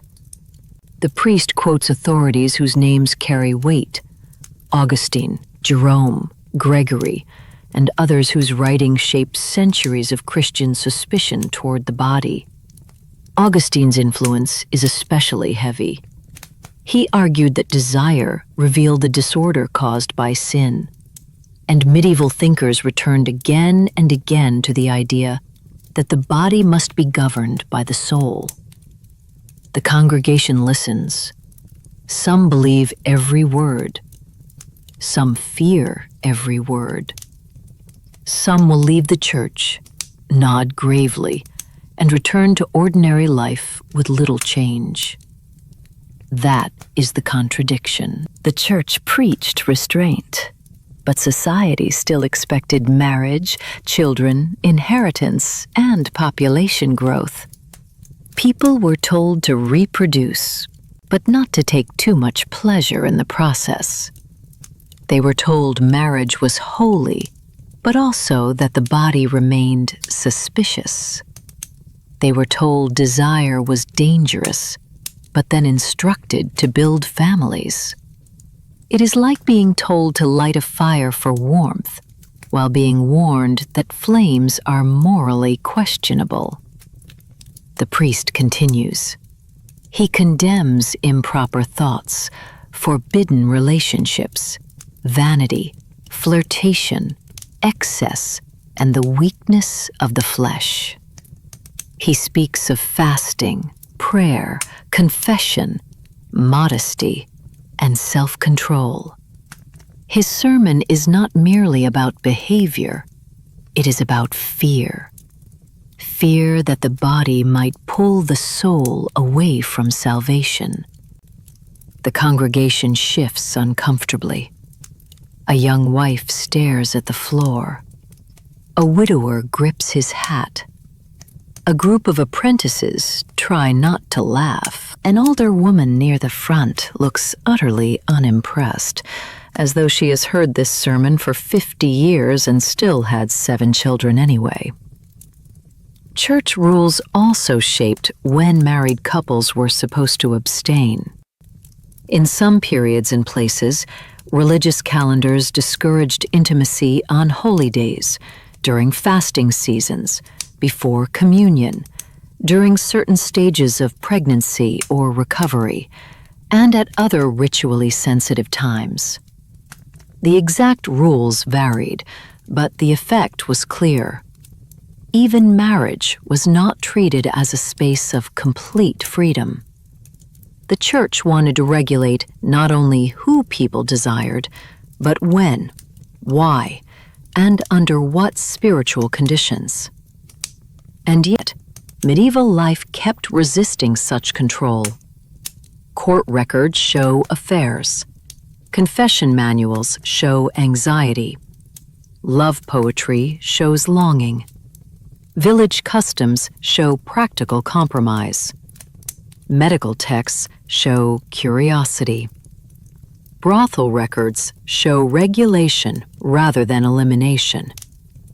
The evidence suggests that people lived in two worlds at once. Publicly, they accepted the language of sin, penance, and restraint. Privately, they continued to love, desire, fail, confess, repeat, and negotiate. The Church may have defined the ideal, but ordinary life constantly revised it. Not every churchman was equally severe. Some theologians allowed that affection between spouses could be good, even necessary. Some recognized that marriage required tenderness, patience, and mutual care. A few argued that desire within marriage was not automatically corrupt if governed by loyalty and responsibility. But the harsher voices were often louder. Their warnings filled sermons. Their rules filled manuals. Their anxieties shaped the way generations understood the body. As the sermon reaches its conclusion, the priest softens his voice. He calls for repentance. He tells the people to guard their thoughts before thoughts become action. He reminds them that confession is available, that mercy remains possible, and that no one should trust the flesh too much. It is both comforting and controlling. The message is simple.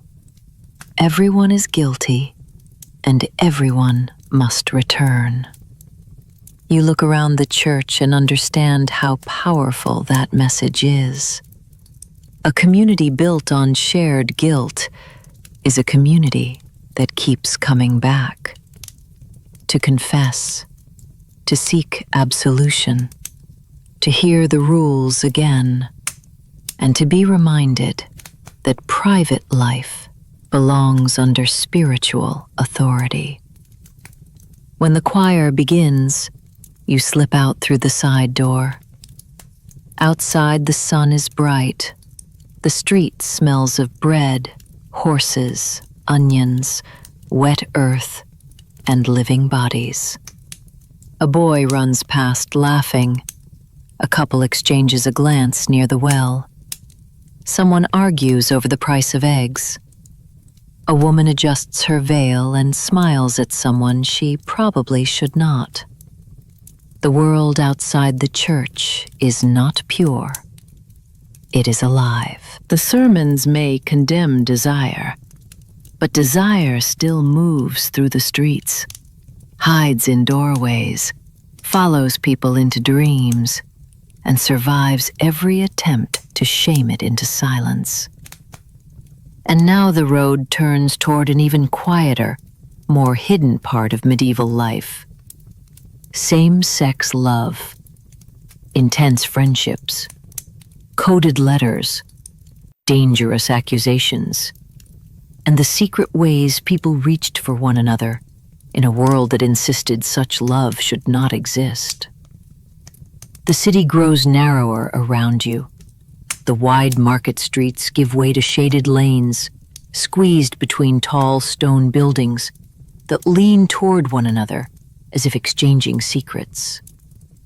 Here, voices drop, footsteps soften. Windows are half shuttered. The louder world of sermons, punishments, bells, and public judgment feels a little farther away. This is where the unnamed things survive. Same-sex love in the Middle Ages existed in a world that often refused to recognize it except as sin, scandal, or crime. Officially, the Church condemned such desire under the broad and frightening category of sodomy. The word could mean many things, and that vagueness made it powerful. It allowed authorities to condemn what they did not fully define and punish what they did not want to understand. But human feeling does not disappear because institutions deny it. You pass two young men sitting beside a fountain. Their shoulders nearly touch. Their conversation sounds ordinary enough. Work, weather, a mutual friend. Their eyes linger just a moment too long. A smile appears, then vanishes quickly. To most passers-by, there is nothing to see. That is how survival works here. Not invisibility, exactly. Something subtler. Being visible enough to live, but not visible enough to be named. Medieval records contain scattered hints of hidden relationships. Monks writing unusually passionate letters to other monks. Women in convents forming intense bonds. Men accused of sharing beds too often. City dwellers fined for behavior described only in guarded legal phrases. The language is cautious, sometimes deliberately vague, but the emotional traces remain. In cities such as Florence, Venice, Paris, and London, same-sex desire found small spaces to breathe beneath layers of denial. Urban life offered anonymity. Crowded streets and busy neighborhoods could hide what villages might expose. A person could disappear into guild houses, student quarters, inns, workshops, bathhouses, religious communities, or private gardens where the rules were not absent, but harder to enforce. Still, danger was always present. Punishments varied across regions and periods. Some people faced fines or public penance. Others faced exile, imprisonment, or worse. The outcome depended on status, local law, politics, reputation, and whether authorities wanted to make an example.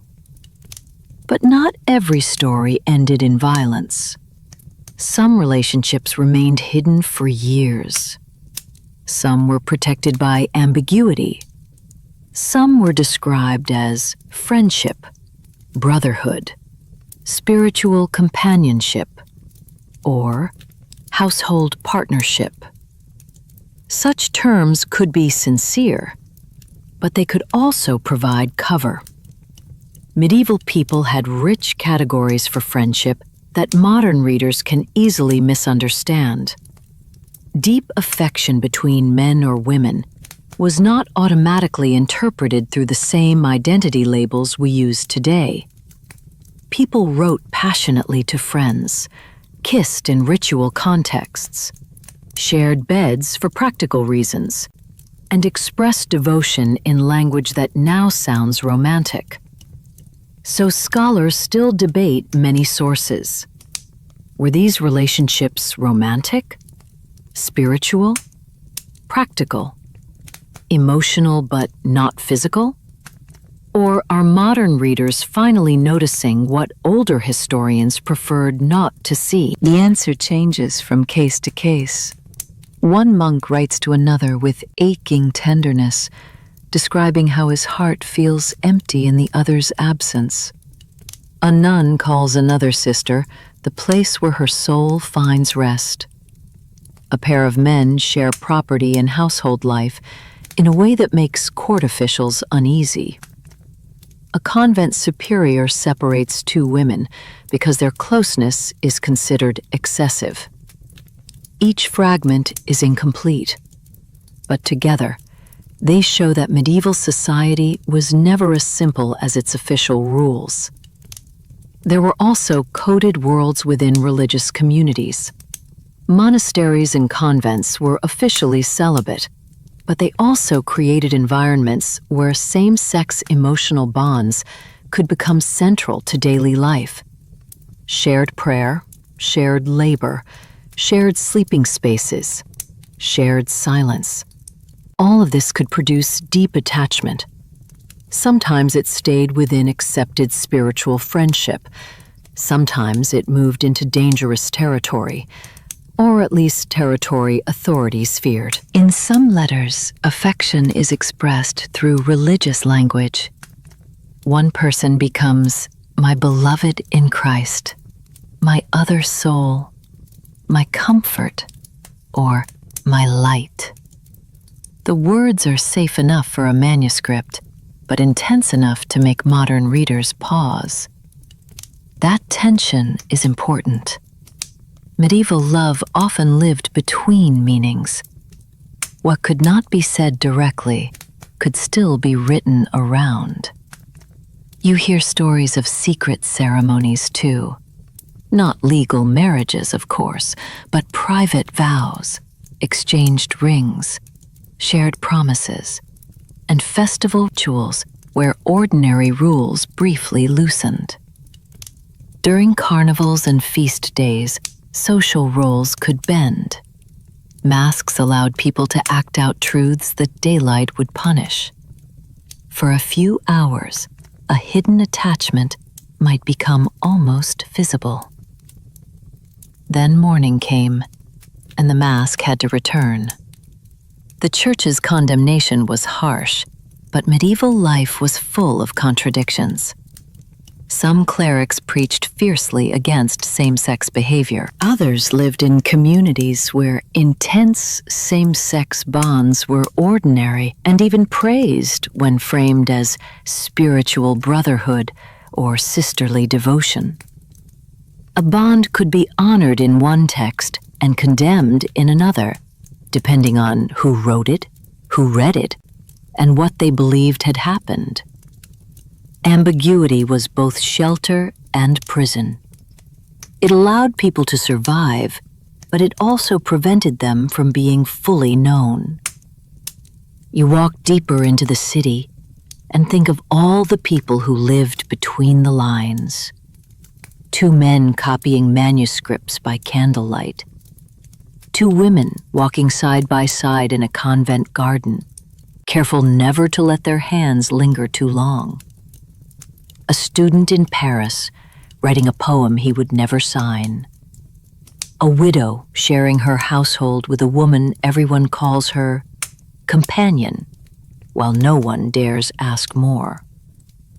They were not always recorded clearly, but they were there. Their stories survive in accusations, letters, poems, legal fragments, silences, and suspiciously careful wording. That may be one of the most moving things about this hidden history. Even when institutions tried to erase it, human attachment left marks. A phrase, a gift, a shared bed, a house, a transfer order, a trial note, a poem copied by someone who may not even have understood what it preserved. As you leave the narrow lanes and return toward the busier part of the city, the bells begin to ring again. The market is opening. Bakers shout, horses stamp. A woman argues over fabric. Life grows loud around you, but you carry the quiet with you, the knowledge that beneath all the rules, warnings, and punishments, people still reached for one another, carefully, secretly, sometimes fearfully, sometimes joyfully, almost always at risk.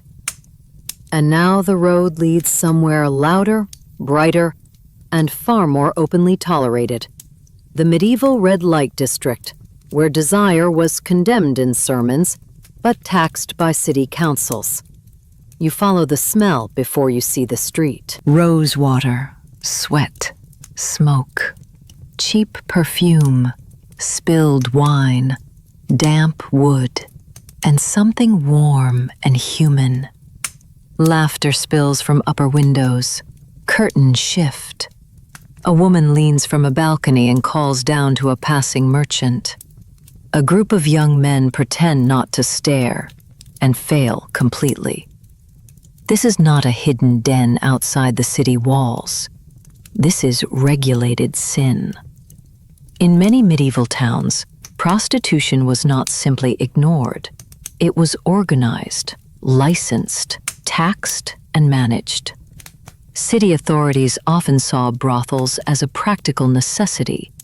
Morally troubling, yes, but useful. The logic was brutally simple. If desire could not be eliminated, perhaps it could be contained. A controlled district was easier to watch than scattered secret encounters. A taxed brothel was more useful than an unregistered one. A public vice, properly managed, could become a municipal institution. In cities such as Paris, London, Vienna, Florence, and many others, sex work existed within systems of regulation. Women might be required to wear distinctive clothing, live in certain districts, avoid certain churches or feast days, pay fees, follow curfews, or submit to inspections. Local rules varied, but the broader pattern is clear. Authorities condemned the trade morally while benefiting from it economically. The contradiction is almost too obvious. The church preached against lust. The city collected money from it. You enter a courtyard behind one of the licensed houses. It is surprisingly orderly. Women sit in the shade, repairing clothing, drinking watered wine, combing hair, exchanging gossip, and watching the door with the practiced alertness of people who know every visitor carries risk. One woman, older than the others and clearly in charge, gives you a look sharp enough to cut rope. She manages the house, negotiates payments, handles disputes, and deals with officials when they arrive pretending to be shocked by the place they regularly tax. She is not a romantic figure. She is a businesswoman surviving in a harsh economy. Medieval attitudes toward prostitution were deeply contradictory. Many theologians condemned it as sinful, yet some also argued that it served a social function by preventing greater disorder. The comparison often used was unpleasant but revealing. Better to contain vice in one place than allow it to spread everywhere. This meant brothels could be treated as a kind of pressure valve for unmarried men, soldiers, travelers, students, clerics, merchants, and others. Respectable women, in theory, were protected by the existence of women considered less respectable. Of course, that logic protected men far more than women. Some sex workers may have found a degree of independence within the trade, especially those who managed houses, controlled clients, or saved enough money to leave. There are records of women who retired, married, entered convents, purchased property, or became small business owners. But many others had little choice. Poverty, debt, abandonment, coercion, and lack of family support pushed women into the trade. Some entered as servants and found themselves trapped. Some were migrants with no protection. Some were very young. Some owed money to landlords, keepers, or officials. The line between work and exploitation could be painfully thin. The woman in charge tells the truth plainly. Some chose it, some were pushed into it, and many lived somewhere between those words. That is the difficult reality. Medieval brothels were not all the same. Some were brutal. Some were relatively regulated. Some gave women limited security. Others consumed them. A woman's experience depended on location, status, age, health, protection, and whether she had any control over her earnings. You notice how ordinary the place feels between customers. One woman darns a sleeve. Another laughs at a joke. Someone complains about a toothache. A girl feeds scraps to a dog under the bench. These are not symbols, warnings, or moral lessons. They are people. And yet society constantly turned them into symbols. To preachers, they represented sin. To city councils, revenue. To clients, escape. To respectable households, danger. To themselves, perhaps, the work was simply the difficult shape survival had taken. Some brothels stood shockingly close to religious buildings. There are accounts of clergy complaining about the noise, the traffic, or the moral embarrassment of having licensed vice within sight of sacred space. In some towns, authorities did not see contradiction so much as convenience. People could sin, confess, pay, and repeat the cycle without leaving the neighborhood. The system was not designed to free anyone from hypocrisy. It was designed to manage it. There were also signs, clothing codes, and symbols associated with the trade. A certain colored hood, belt, or gown might mark a woman's profession. A house might use a sign or object to indicate its purpose. Such markers served regulation, but they also publicly branded women, making it difficult to escape reputation even after leaving the work. And during crises, protection vanished quickly. When plague, famine, war, or moral panic swept through a city, sex workers often became easy scapegoats. Authorities who had taxed them yesterday could punish or expel them tomorrow. Brothels might be closed in the name of purification. Women might be whipped, banished, or blamed for disease and disorder, even while their clients walked away with little consequence. The double standard is everywhere. Men's desire was treated as inevitable. Women's participation was treated as contamination. Yet the system endured because it was useful to those in power. It allowed cities to control male behavior, collect money, monitor outsiders, and pretend that vice had boundaries. It created a place where lust could be both condemned and scheduled. Scholars still debate how much agency medieval sex workers had. Some emphasize exploitation, coercion, and violence. Others point to evidence of women who negotiated wages, ran houses, sued clients, purchased property, or used the system to gain limited independence in a society with few options. Both views are necessary. The trade could be a trap.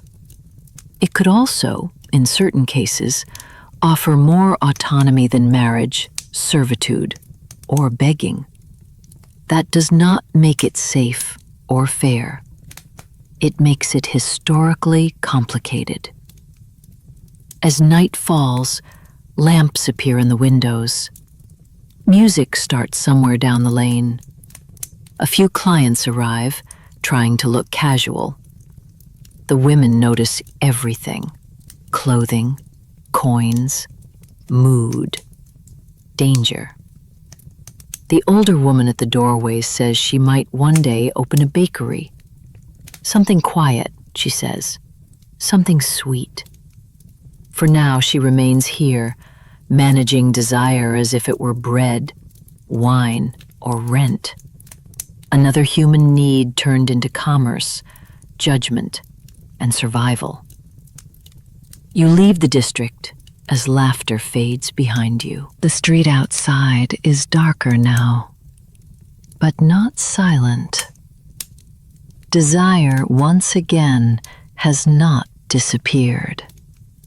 It has simply been given a price, a door, a set of rules, and a tax collector. Next, you turn toward women who refuse to fit neatly into any category. Widows, mistresses, healers, craftswomen, rebels, and those who tried to build lives beyond the roles society assigned them.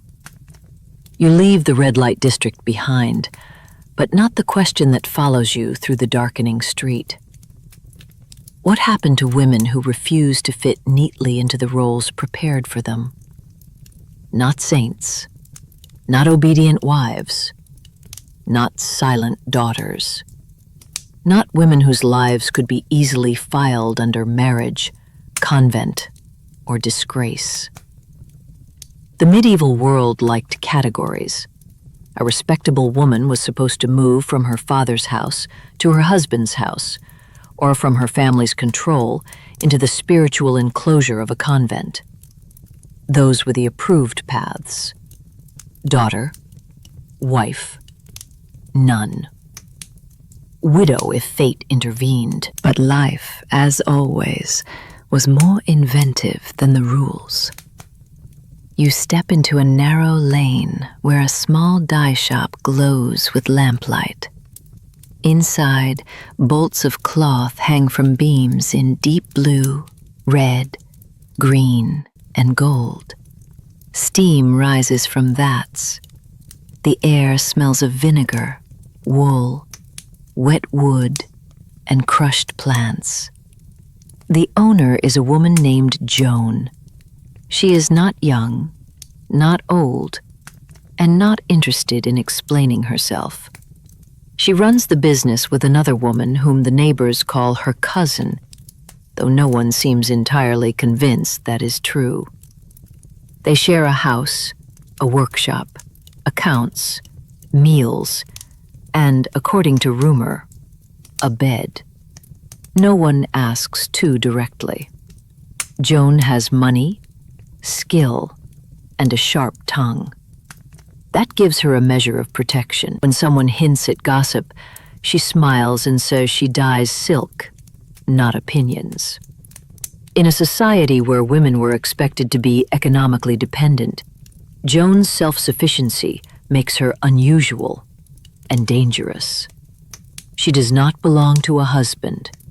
She is not enclosed behind convent walls. She pays taxes, negotiates prices, argues with merchants, and employs apprentices who know better than to cross her. Women like her existed in the gaps. Widows often had more freedom than wives. If a woman survived her husband, she might inherit property, continue a trade, manage a household, or run a business in his name. Some remarried quickly because survival demanded it. Others chose not to, preferring independence over another round of obedience. A widow with money could be formidable. A widow without money could be vulnerable. Both were watched. You meet another woman at the edge of the market, a brewer whose husband died during a fever years ago. Instead of remarrying, she expanded the ale business, hired 2 girls, and now supplies half the taverns nearby. Men complain that she charges too much. She replies that they are free to drink rainwater. No one does. In some towns, women participated in trades more actively than modern stereotypes suggest. They brewed, spun, wove, sold food, managed inns, prepared medicines, kept shops, and sometimes joined guild structures, especially as widows continuing a family business. Their legal rights varied dramatically by region and class. But the records are clear enough. Medieval women were not all silent figures hidden indoors. They worked. They negotiated. They earned. They fought over money. They appeared in court. And some of them won. In parts of late medieval Germany and the Low Countries, women could be involved in brewing and textile production on a serious scale. Certain local economies depended on their labor. A group of women controlling a profitable trade could become a force no town council could easily ignore. Of course, independence attracted suspicion. A woman who lived alone might be called proud. A woman who knew herbs might be called dangerous. A woman who did not remarry might be accused of unnatural stubbornness. A woman who spoke loudly in the market might be charged with disorderly conduct. The same qualities praised in a man, cleverness, firmness, ambition, sexual confidence, financial independence, could be treated as threats when found in a woman. You leave Joan's shop and arrive at a manor house outside the city. The garden smells of lavender and clove. There you meet Isolde, dressed in fine fabric, wearing a pearl necklace that could probably buy several peasant cottages. She is the long-term mistress of a powerful baron. There is no secrecy here, or at least not much. Everyone knows. His wife knows, the servants know, the court knows. The priest probably knows too, though he chooses his sermons carefully when invited to dinner. Isolde has her own rooms, her own attendants, her own influence. She laughs when you ask if she feels powerless. His wife manages the estate, she says. I manage his moods. It sounds like a joke.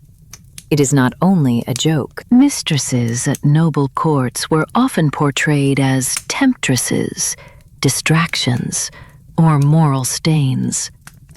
But many held real influence. A beloved mistress could shape fashion, recommend allies, soften decisions, carry messages, influence appointments, and become a quiet political actor behind silk curtains. Some royal and noble mistresses became famous for their beauty. Others became famous for their intelligence.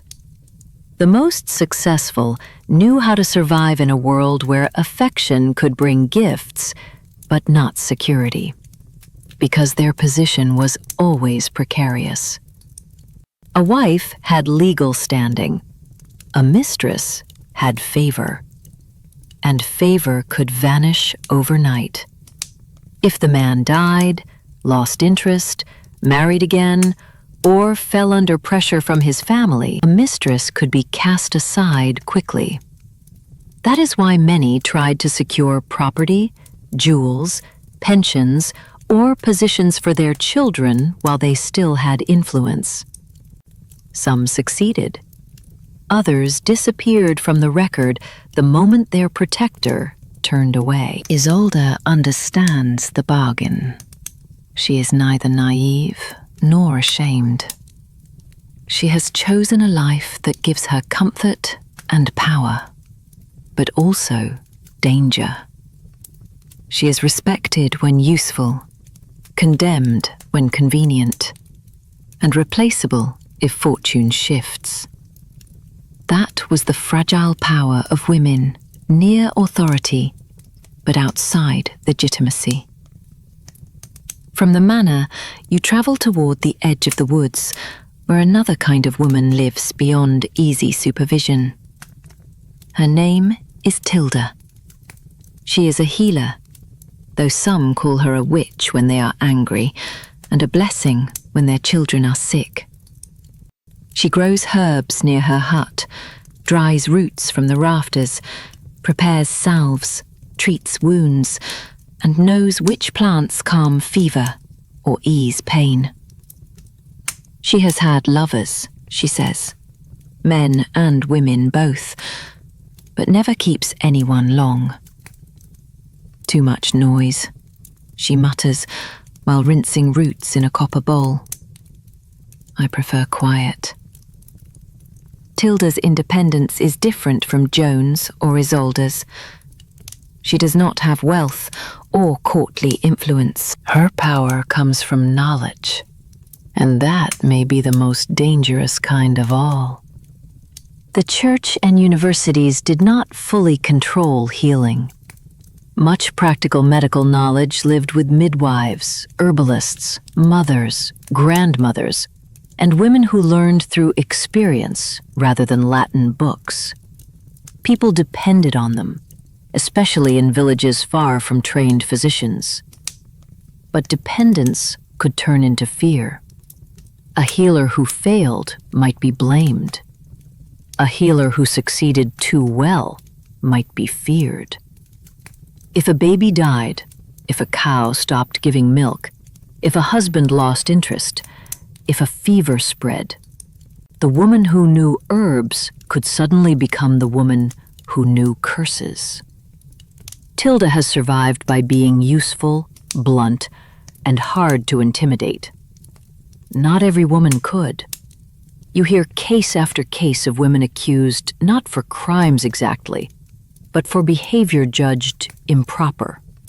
Swearing in public, walking alone at night, drinking without male company, wearing clothing considered unsuitable, refusing marriage, speaking too forcefully, laughing too loudly, looking men in the eye. One woman in a northern port town was fined for wearing trousers beneath her dress. Her defense was simple. Winter was cold. The council was not amused. The records often call such behavior unbecoming, disorderly, or against female modesty. Those words reveal the real issue. The problem was not always what a woman did. It was that she stepped outside the role assigned to her. And yet, women kept stepping. Some stepped carefully. Some barged through. Some built lives so practical and necessary that society had to tolerate them. As evening falls, you see them everywhere. A merchant's wife ordering servants with military precision. A widow checking accounts. A girl carrying herbs. An older woman sitting on a doorstep collecting gossip like tax. A craftswoman arguing over payment. A mistress reading a letter sealed with noble wax. The medieval woman was not one thing. She could be a saint, sinner, wife, widow, mother, worker, lover, healer, ruler, servant, rebel, or all of these in one lifetime. The rules were strict. Reality was crowded. Scholars still argue over how much freedom women truly had. Some emphasize the limits: law, marriage, property restrictions, church authority, physical danger, and reputation. Others point to the evidence of women managing estates, making wills, running shops, writing letters, entering courts, shaping politics, and controlling money. Both sides are right. Medieval women were constrained, but they were not passive. They pushed against limits, negotiated with them, slipped around them, and sometimes turned those limits into tools.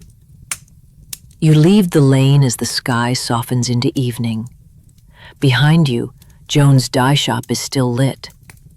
Somewhere in the manor garden, Isolde is laughing. At the forest edge, Tilda hangs herbs to dry in the smoke.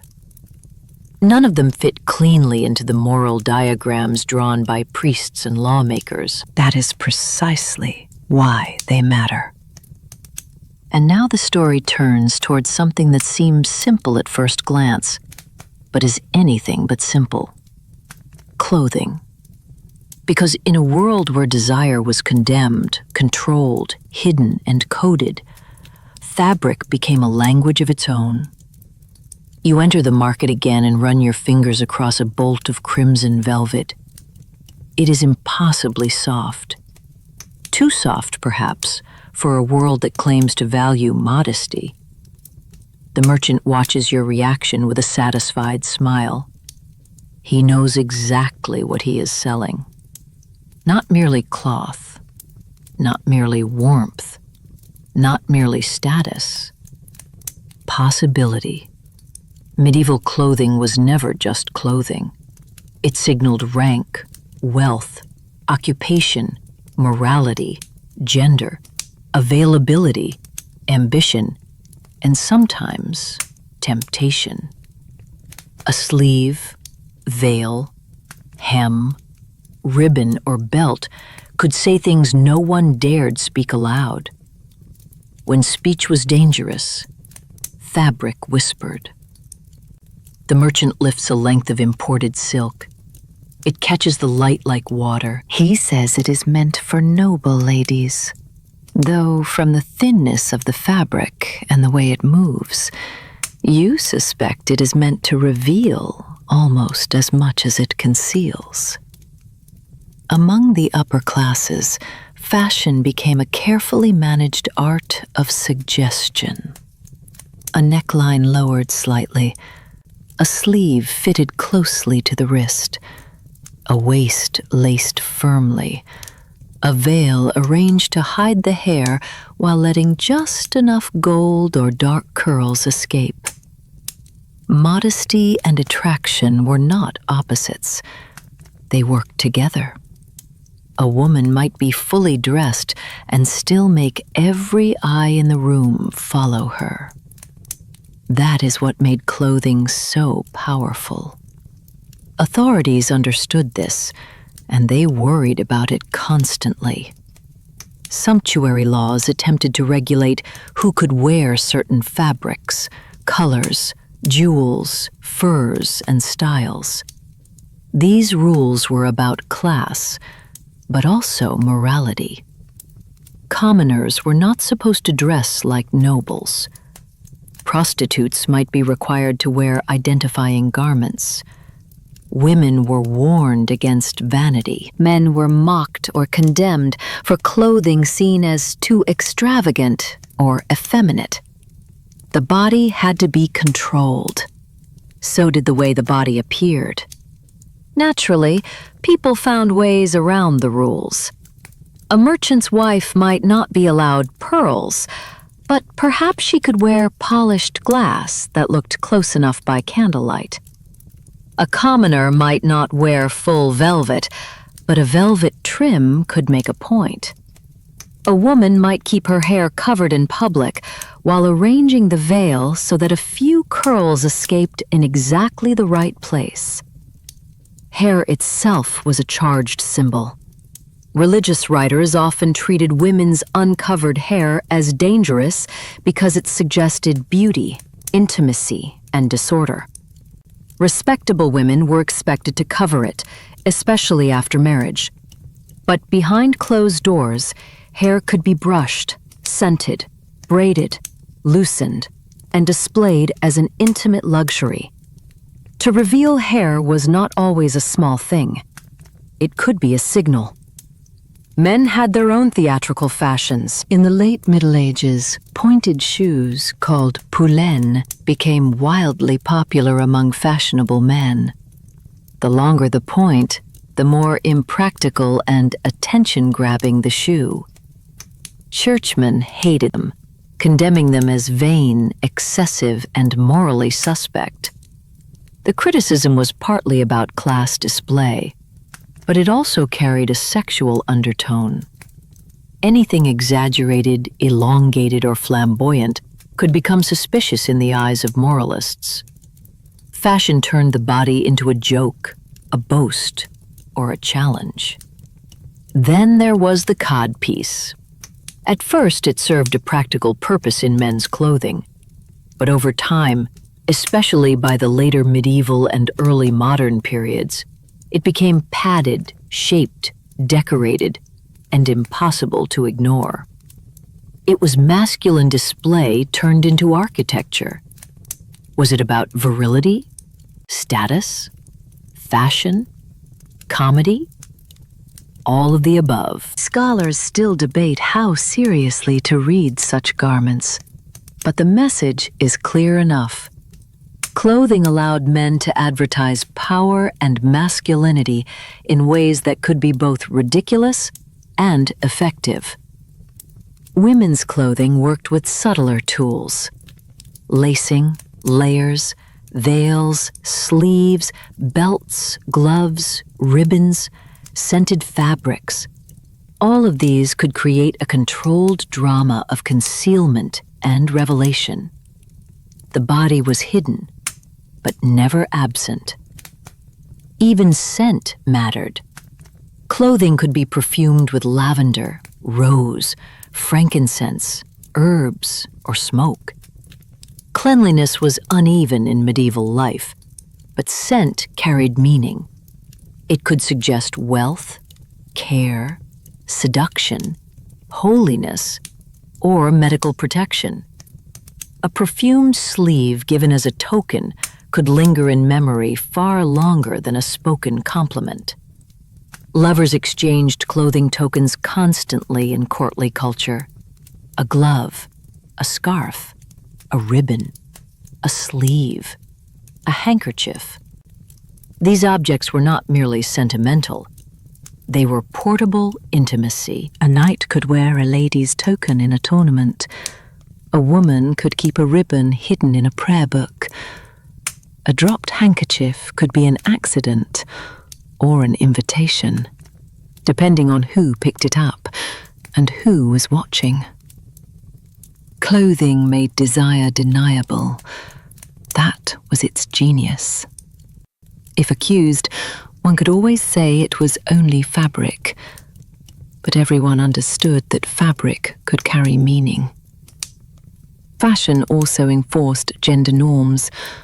A woman dressed too richly might be called vain. A man dressed too softly might be mocked.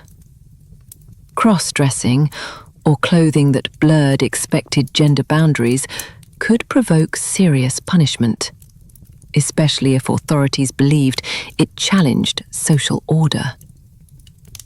The issue was not simply cloth. It was hierarchy. Who had the right to appear powerful? Who had the right to appear desirable? Who had the right to confuse the categories? A person's clothing announced where society believed they belonged. To dress outside that place was to make a claim, and claims could be dangerous. You stop before a tailor's shop and see a green velvet gown displayed inside. It is finely made, fitted through the body, with sleeves cut to reveal the lighter fabric beneath. It is elegant, expensive, and controlled. Nothing about it is openly scandalous, and yet it understands attention. You imagine a noblewoman wearing it at court, smiling faintly over a cup of wine while pretending not to notice the man who has noticed her. She knows exactly what the dress is doing. In this world, fashion is strategy. It seduces, conceals, announces, disguises, and negotiates. It can protect reputation or endanger it. It can mark shame or create power. It can make a body visible while technically keeping it covered. As you leave the market, the wind lifts the edge of your cloak. Someone glances at you a little too long, then looks away. The message is clear. In the Middle Ages, dressed or undressed, every body told a story. And next, the road leads into night itself, into dreams, demons, incubi, succubi. and the supernatural beings medieval people blamed when desire arrived in the dark and refused to explain itself. Night settles more heavily here than anywhere else on your journey. You are no longer among courtly gardens, noisy markets, wedding feasts, or regulated streets of vice. Now you walk through a village wrapped in silence. Shutters are fastened. Candles burn low behind narrow windows. Even the dogs seem reluctant to bark. The fear here is not only fear of thieves, illness, or hunger. It is fear of what might come after dark. In the medieval imagination, night was not empty. It was crowded with invisible danger. Spirits moved through dreams. Demons slipped through cracks in ordinary life. Temptation did not always arrive in daylight with a human face. Sometimes people believed it entered through sleep. This is the world of incubi, succubi, restless visions, and supernatural explanations for feelings that seemed too powerful, too shameful, or too confusing to belong entirely to the self. You first hear the story from a shepherd standing near the edge of the road. He crosses himself before speaking, as if the words alone might invite trouble. A woman in the village, he says, has not risen from bed for days. She claims something came to her in the night. It looked familiar, almost like someone she had lost, but not fully human. The priest says she has been touched by evil. The midwife says she has had a visitation. No one says the simpler possibility aloud, that grief, loneliness, fear, and longing can enter dreams wearing powerful disguises. To the medieval mind, not every thought belonged safely to the thinker. A dream could be a warning, a temptation, a message from God, or an attack from the devil. The boundary between inner life and supernatural influence was porous. If someone woke, shaken, ashamed, frightened, or strangely moved by a dream, the explanation often came from theology rather than psychology. The body, especially in sleep, seemed unreliable. It could react without permission. It could remember. It could desire. And if the waking mind could not accept that, demons offered an explanation. Incubi were imagined as male spirits who troubled women in the night. Succubi were imagined as female spirits who tempted men. Over time, stories became complicated. Demons changed shape. They appeared as lost spouses, beautiful strangers, frightening creatures, or familiar visitors. Their purpose in sermons and manuals was always the same: to draw human beings away from holiness through weakness of the flesh. You find a copy of a late medieval demonological text, its pages darkened by handling. The authors write with complete confidence about subjects that now seem like a mixture of fear, rumor, theology, and imagination. They try to explain dreams, desire, pregnancy, temptation, and shame through elaborate systems of demonic activity. To them, this was not fantasy. It was a moral universe. Everything had cause and meaning. A troubling dream was not simply a dream. A sudden feeling was not simply a feeling. A private struggle could become evidence of an invisible war between soul and devil. This way of thinking gave people answers, but those answers could be dangerous. For women especially, the danger was severe. If a woman described an unsettling dream, she might be accused of inviting evil. If she denied it, she might be suspected of lying. If she showed fear, guilt, or confusion, those emotions could be turned against her. Once an authority figure decided that a dream had moral meaning, the dreamer often lost control of the story. Some convent records mention nuns troubled by visions of dark figures, strange presences, or beautiful voices calling to them in sleep. These accounts are filled with fear, prayer, and the language of spiritual battle. Yet beneath them, modern readers may sense loneliness, repression, grief, or ordinary human desire forced into supernatural form. That does not mean the women were insincere. It means they understood themselves through the ideas their world gave them. If a nun was taught that her body was dangerous, that longing was sinful, and that the devil worked through temptation, then a powerful dream could easily become a spiritual crisis. She might not have had any other language for it. Not all stories, however, are purely fearful. Some accounts of night visitors read almost like forbidden romance disguised as warning. A woman might describe a figure with beauty, tenderness, or an uncanny familiarity. A man might confess repeated dreams of a mysterious woman and be told to fast, pray, and guard his soul. The church leaned heavily into the fear. Preachers warned that impure thoughts could invite darker forces. They told believers that carelessness, vanity, lust, and spiritual weakness opened doors to evil. Dreams became a place where the soul had to remain guarded, even though no one could fully control sleep. That impossibility made the anxiety worse. How do you stay morally vigilant while unconscious?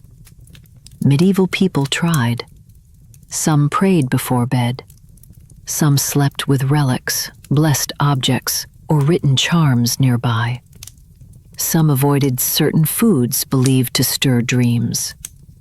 Some confessed troubling visions. Some sought advice from priests, healers, or older women who knew the difference between a nightmare, a fever, and a guilty conscience.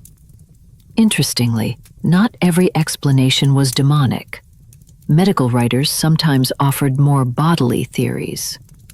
Some believed that dreams and nighttime disturbances were caused by digestion, heat, vapors rising through the body, imbalance of humors, or unsuitable food. A heavy meal, too much wine, fever, or emotional strain could affect sleep. In that sense, medieval medicine occasionally sounded more practical than medieval theology. A priest might blame a demon. A physician might blame onions. The open debate among historians is how to interpret these accounts. Were stories of demonic visitors ways of explaining sleep paralysis, trauma, grief, suppressed desire, or ordinary dreams? Were they shaped by interrogation and confession? Were some people using the language of demons to speak indirectly about feelings they could not safely name? Probably all of these things happened. The medieval night was full of meanings because medieval life gave people very few neutral explanations for the body.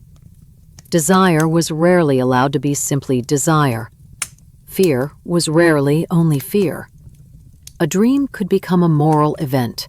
A restless body could become a battlefield. You climb the narrow stairs of an old priory and find a manuscript margin where someone has drawn a strange winged figure hovering near a sleeping person. The lines are rough but careful. The image is meant as a warning, perhaps, but there is something almost tender in the way it is drawn. Fear and fascination sit close together. That may be the real truth of medieval demons of desire. People feared them because they represented danger, sin, loss of control. But people also returned to these stories again and again because they gave shape to forbidden feeling. The demon could be blamed for what the heart was not allowed to admit. In a world that called desire monstrous, people gave it horns, wings, shadows, and names.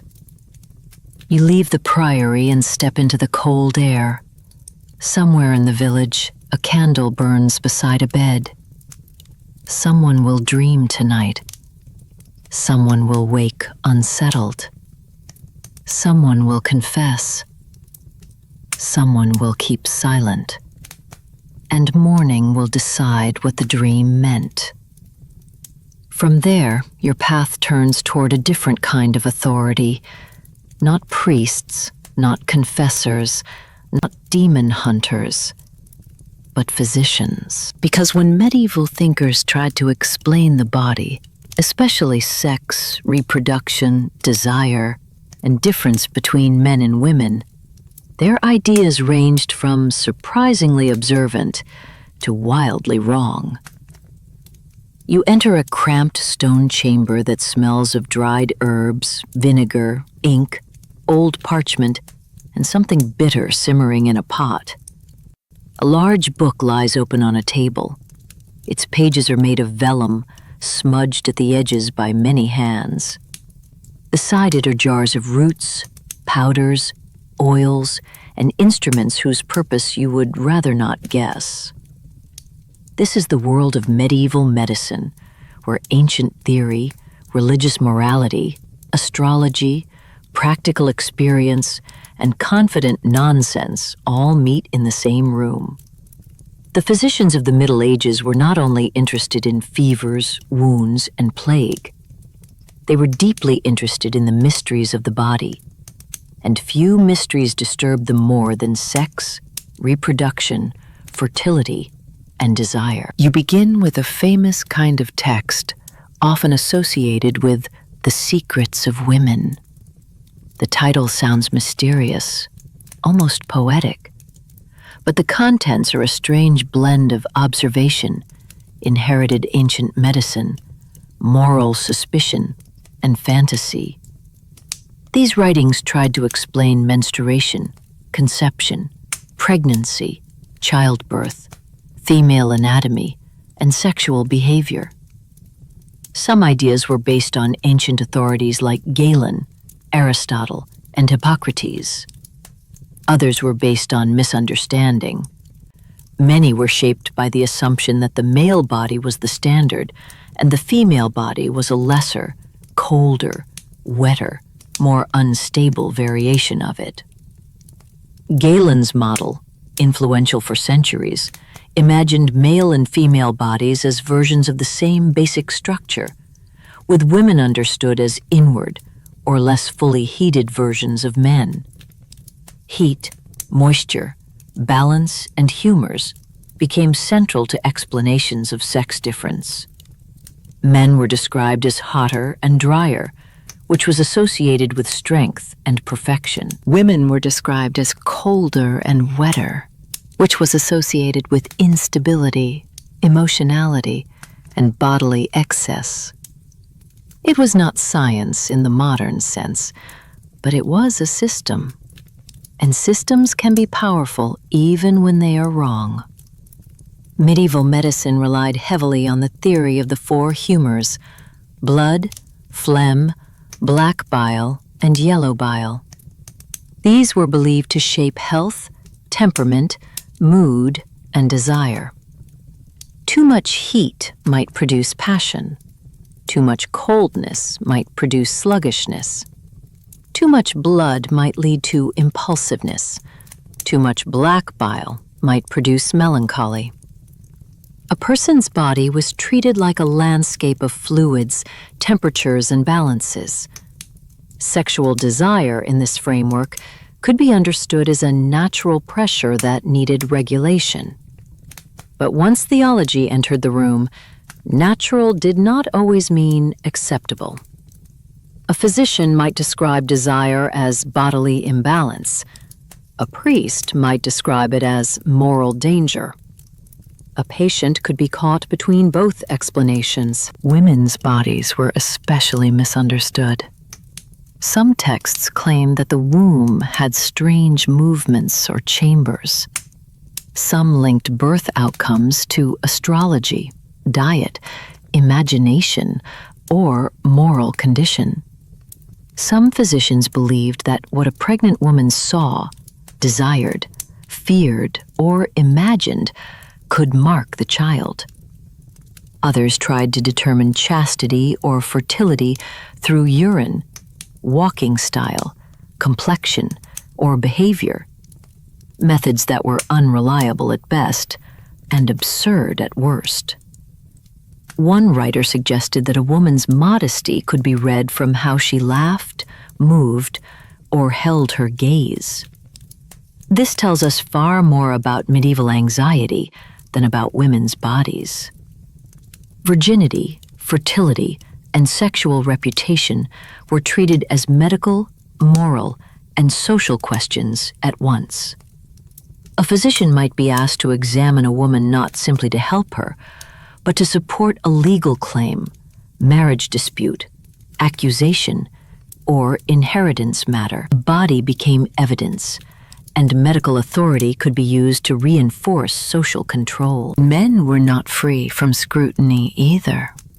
Male fertility, performance, nighttime emissions, and bodily weakness all generated concern.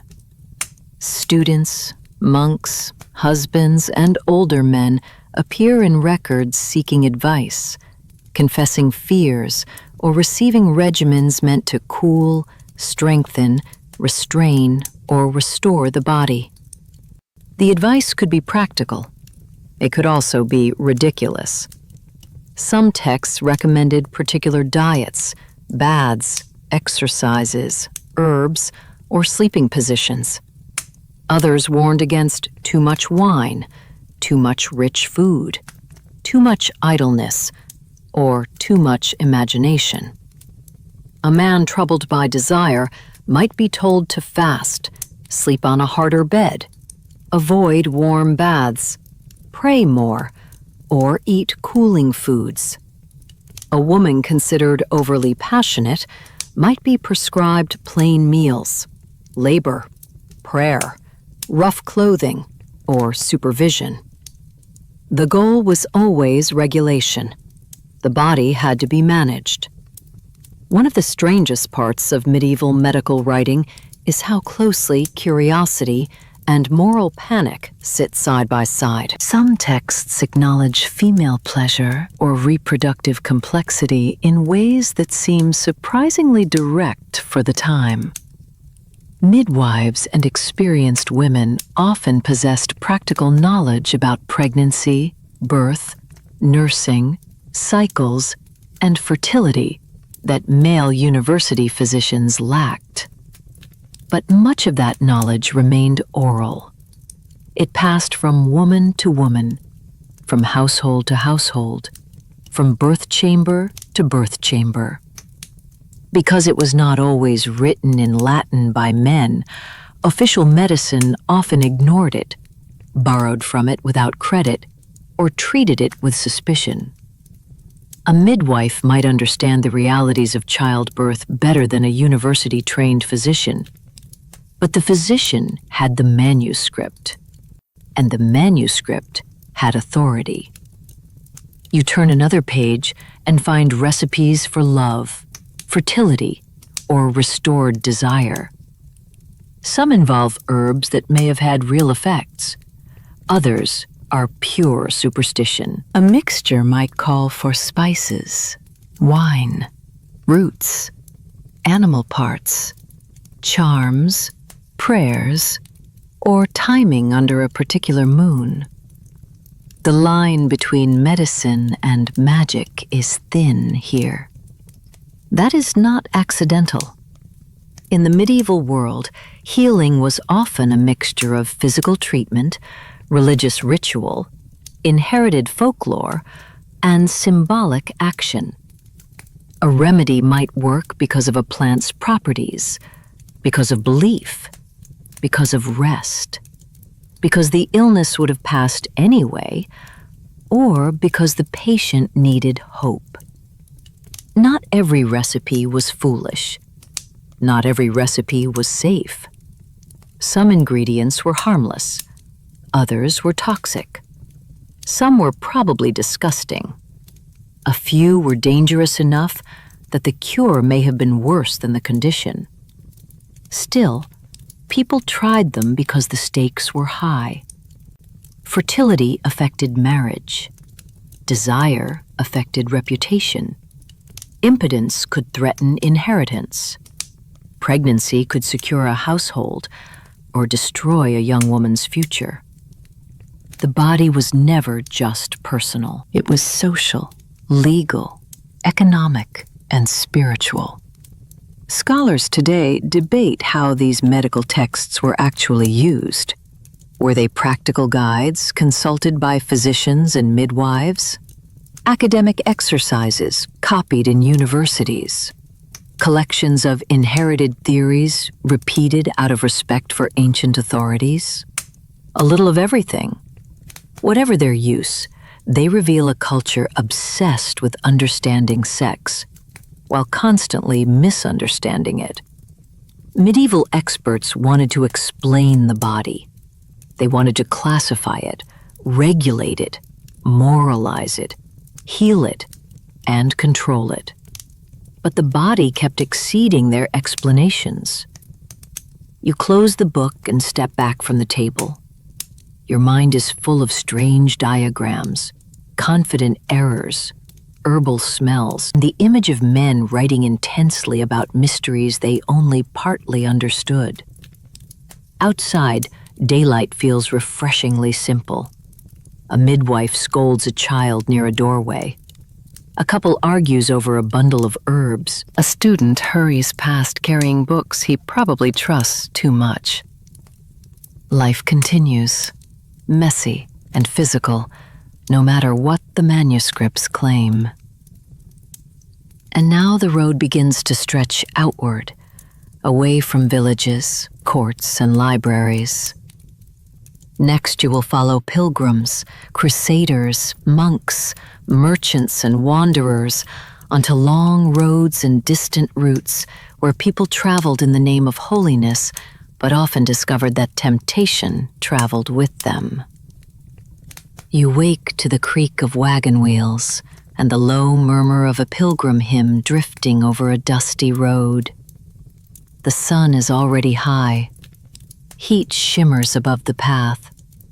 Travelers move in uneven lines, monks in worn sandals, merchants with packs, widows wrapped in dark cloth, knights with dented armor, barefoot penitents, servants, beggars, and people who insist they are traveling for the salvation of their souls.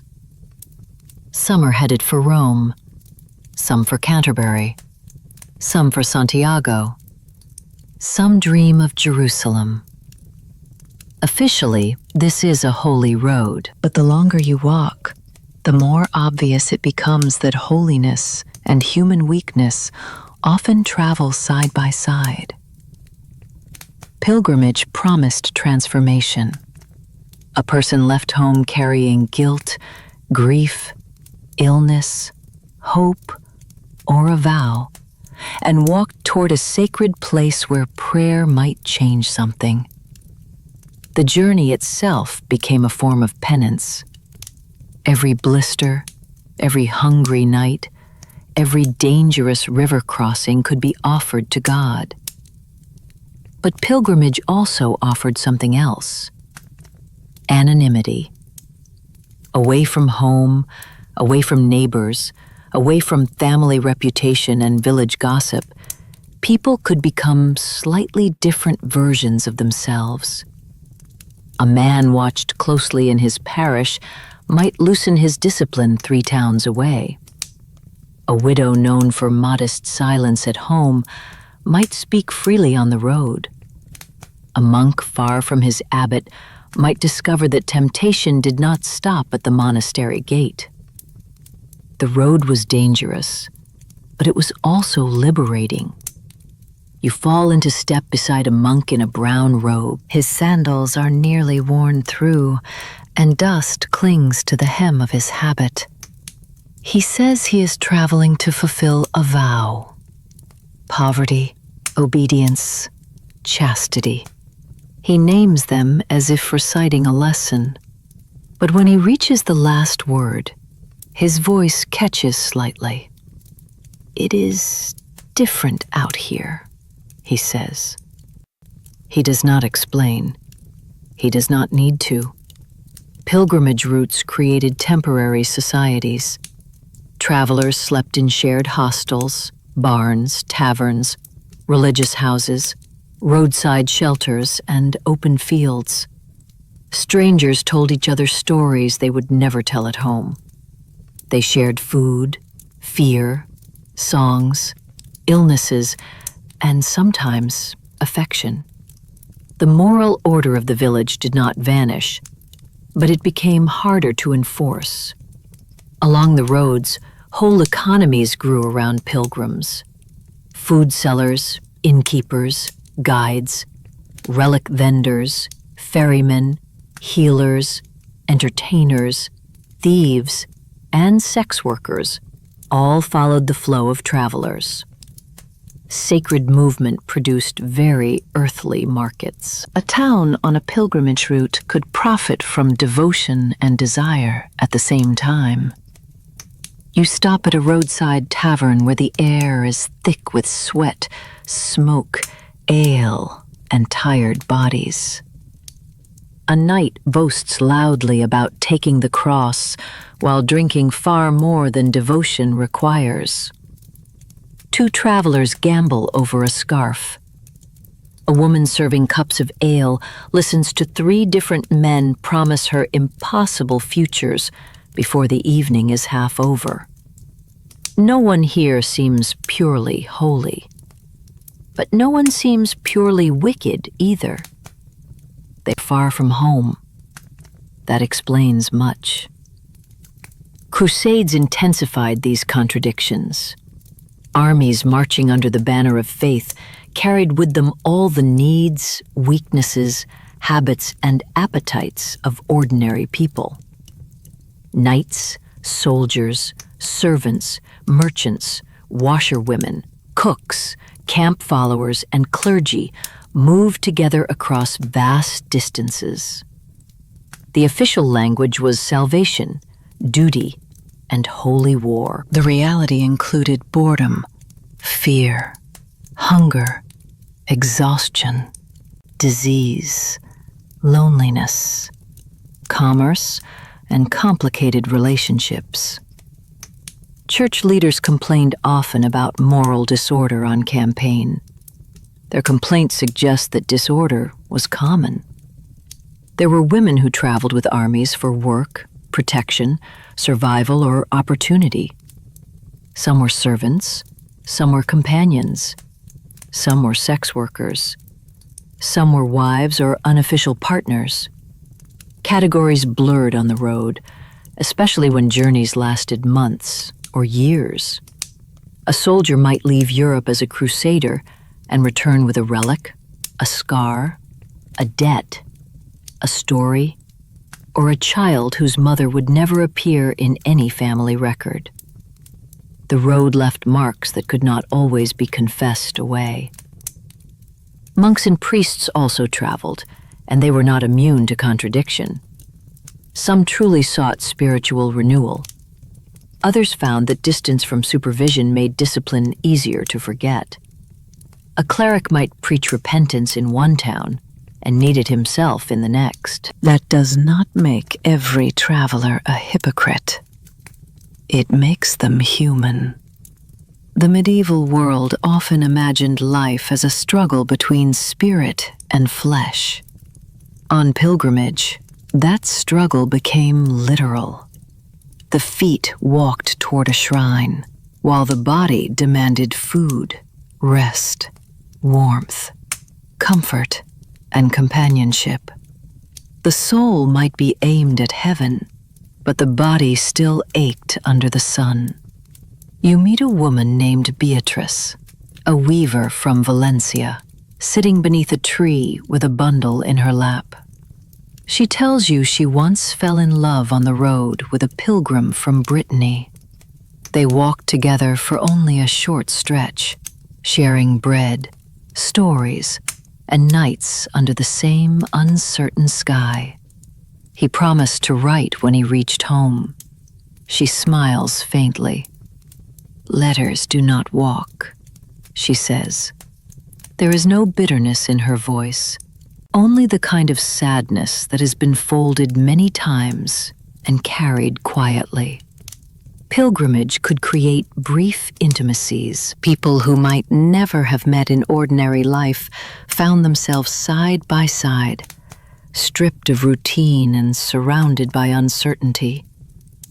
A shared danger, a storm, a sickness, a night in a crowded hostel. Any of these could make strangers feel closer than propriety allowed. Some connections lasted. Most did not. Women faced particular risks while traveling. A woman alone could be treated as vulnerable, suspicious, or available. Some traveled in groups for safety. Some joined relatives, religious companions, or trade caravans. A few disguised themselves as men, especially on longer or more dangerous routes. The road promised spiritual freedom, but it also exposed women to judgment and danger. Yet women still went. They went because they were grieving, because they were ill, because they had made vows, because they wanted forgiveness, because they wanted to escape, because motion itself can feel like hope. One account tells of a woman who described seeing men bathing in a sacred river during pilgrimage and feeling a mixture of shame, curiosity, and confusion. She insisted she had not sinned, but admitted that her heart had not remained untouched by what she saw. That sentence feels deeply medieval. Not guilty, exactly. Not innocent either. Some pilgrims returned home transformed in ways they could explain. Others returned with secrets. A hurried marriage, an unnamed child, a story never told. A memory that stayed brighter than the shrine itself. Scholars continue to debate whether pilgrimage functioned more as spiritual discipline or social release. The truth is that it was both. One person crawled toward a relic in tears. Another stopped at every tavern on the way. Many did both in the same week. That is the real medieval pattern. Sin and prayer rarely lived in separate rooms. As evening falls, the pilgrims' songs rise together in an uneven chorus. Some sing of saints. Some hum love songs under their breath. A monk walks beside a woman, and their hands brush once, then again. Neither looks at the other. The road stretches ahead, dusty and gold beneath the sinking sun. And you understand that pilgrimage was never only about reaching a holy place. It was also about everything that happened before arrival. The hunger, the fear, the temptation, the kindness of strangers, the mistakes, the confessions, and the fragile comfort of not walking alone. From the road, your path turns toward a different kind of promise. Not one made at a shrine, but one mixed in cups, hidden in herbs, whispered over candles, and sold in apothecaries to people desperate to be loved. You push open the door of an apothecary shop and step into a storm of smells. Lavender, rose petals, wormwood, smoke, dried roots, old honey, vinegar, something bitter, something animal. The shelves are crowded with jars, bundles, powders, oils, charms, and folded scraps of parchment. Mushrooms dry from strings. Roots shaped almost like little bodies lie in bowls. Glass bottles catch the candlelight in cloudy green and amber. Behind the counter stands a woman with ink-stained fingers and the calm expression of someone who knows far more than she should say aloud. "Are you looking to cure something?" she asks. "Or cause something?" This is the world of medieval love magic. Aphrodisiacs, charms, and remedies of the heart. In a society where love was often constrained by family, class, marriage arrangements, religion, and reputation, people reached for any tool that promised influence over desire. A shy young man wanted courage. A neglected wife wanted attention. A servant girl hoped a merchant's son might notice her. A jealous husband feared losing control. A widow wanted companionship, but not scandal.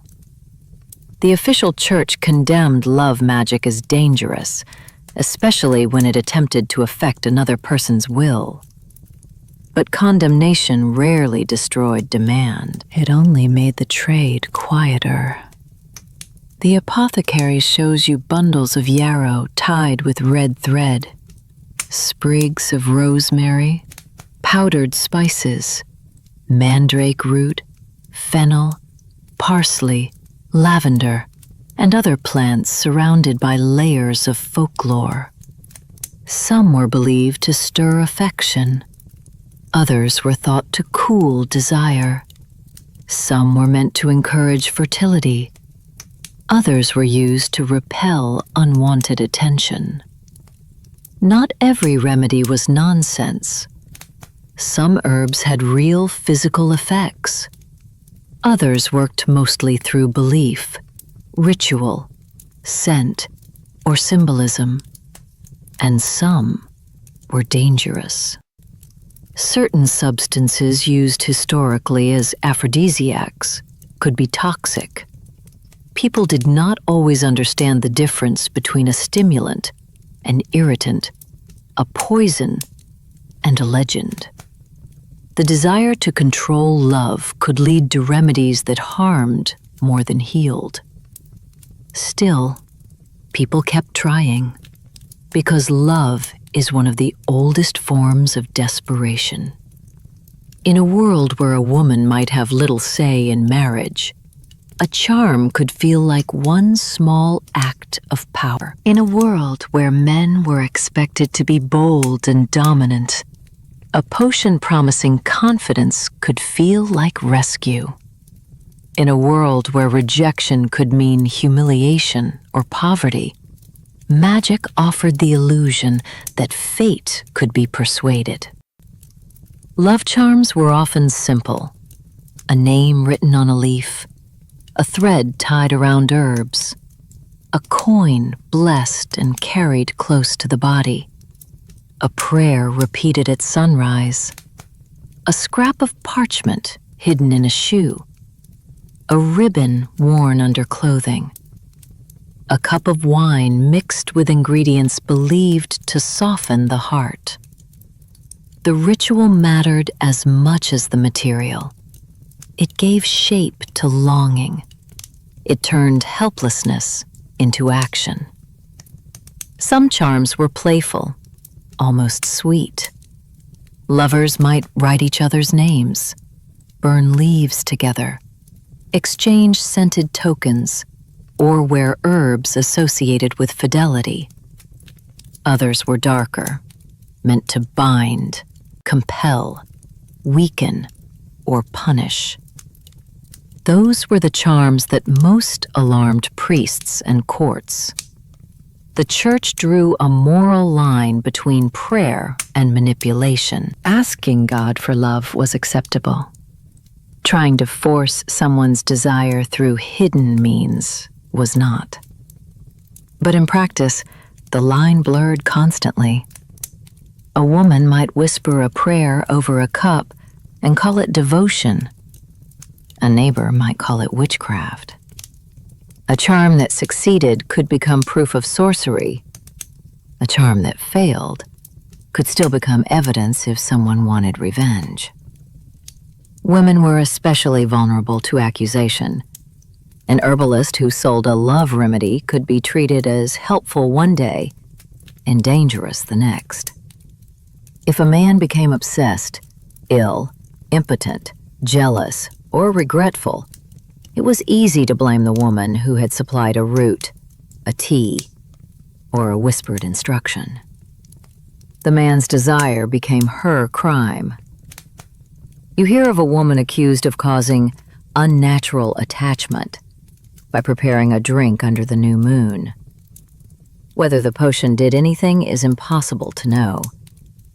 The accusation itself was enough to ruin her. She was punished. The man, naturally, was treated as a victim of influence rather than a participant in his own choices. The double standard returns, as it always does. Still, love magic was not only about seduction.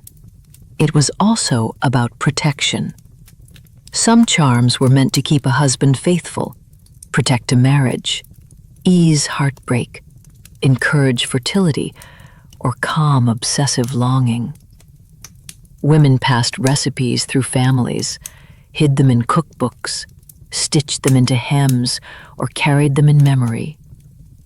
Because written records were dangerous. A recipe for soup could sit openly on a page. A recipe for love had to hide between the lines. The apothecary opens a small drawer filled with folded papers.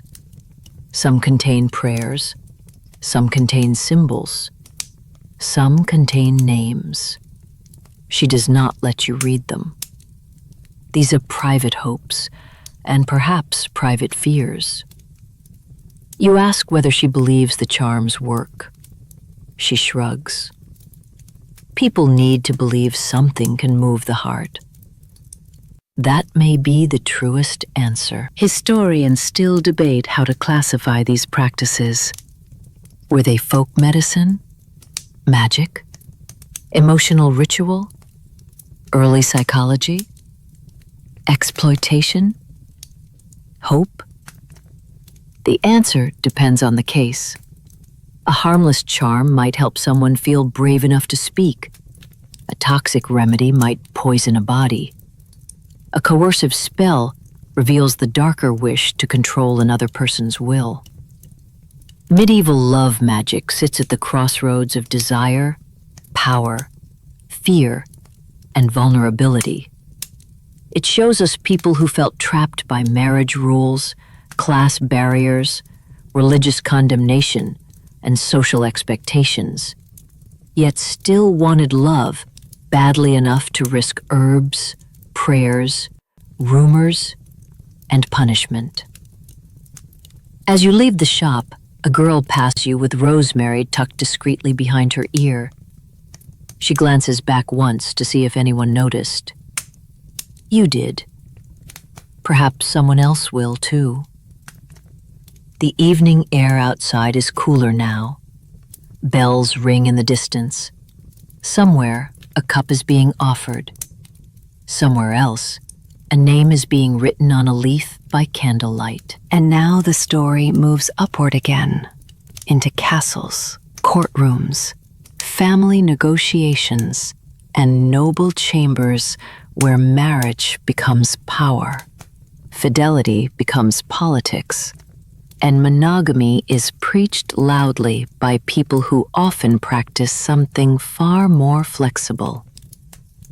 You step into the great hall of a stone castle where the ceiling rises so high it seems built less for warmth than for intimidation. Tapestries cover the walls, hunting scenes, battles, saints, family crests, and noble weddings in which no one looks especially happy. Fires burn in wide hearths, servants move quietly between tables. At the far end of the hall sit the lord and lady of the estate, surrounded by attendants, stewards, relatives, and the invisible weight of property. This is marriage at the level of power, not a love story, a transaction with candles. The couple seated before you represents more than two people. She brings land, dowry, connections, perhaps a fragile claim to a disputed inheritance. He brings a name, military protection, political ambition, and the expectation that her body will produce heirs. Their union has been negotiated by families, sealed by agreements, blessed by priests, and celebrated by people who care far more about vineyards, forests, titles, and alliances than affection. In medieval Europe, marriage was one of the main engines of politics. A wedding could end a feud, secure a border, join estates, create a claim to a throne, repair a family's finances, or trap two strangers in a life neither of them chose. Love might appear later. Sometimes it did, but it was rarely the foundation upon which noble marriages were built. You study the lord and lady more closely. She is young, carefully dressed, and visibly trained to hide discomfort. He is older, confident, and already accustomed to command. The space between them feels colder than the stone beneath your feet. The church insisted that marriage was sacred, one man, one woman, joined before God. Fidelity was the official ideal. Monogamy was the rule. But medieval reality had a habit of bending rules around power. For noblemen, extramarital relationships were often tolerated, especially if managed discreetly, and if they did not threaten inheritance too directly. A lord might keep a mistress, support children born outside marriage, or maintain relationships that everyone knew about, but few challenged openly. His reputation might suffer, but rarely in the same way a woman's would. For noble women, the danger was far greater. A wife's fidelity was tied to lineage. If she had a child, that child might inherit land, titles, and political claims. Therefore, her sexuality was treated as a matter of public importance. A husband's affair might be called weakness. A wife's affair could be called treason against the bloodline. The double standard was built directly into the structure of inheritance. A man could wander and still remain master of the estate. A woman who did the same might lose her reputation, her children, her property, her freedom, or her life. This is why noble women had to be strategic. Some endured loveless marriages and found influence through household management, patronage, motherhood, or politics. Others formed emotional attachments outside marriage, but kept them buried beneath careful etiquette. Some became powerful enough that no one dared question them too directly. Power protected, but only while it lasted. You remember Eleanor of Aquitaine, whose life shows how marriage, politics, and personal will could collide spectacularly.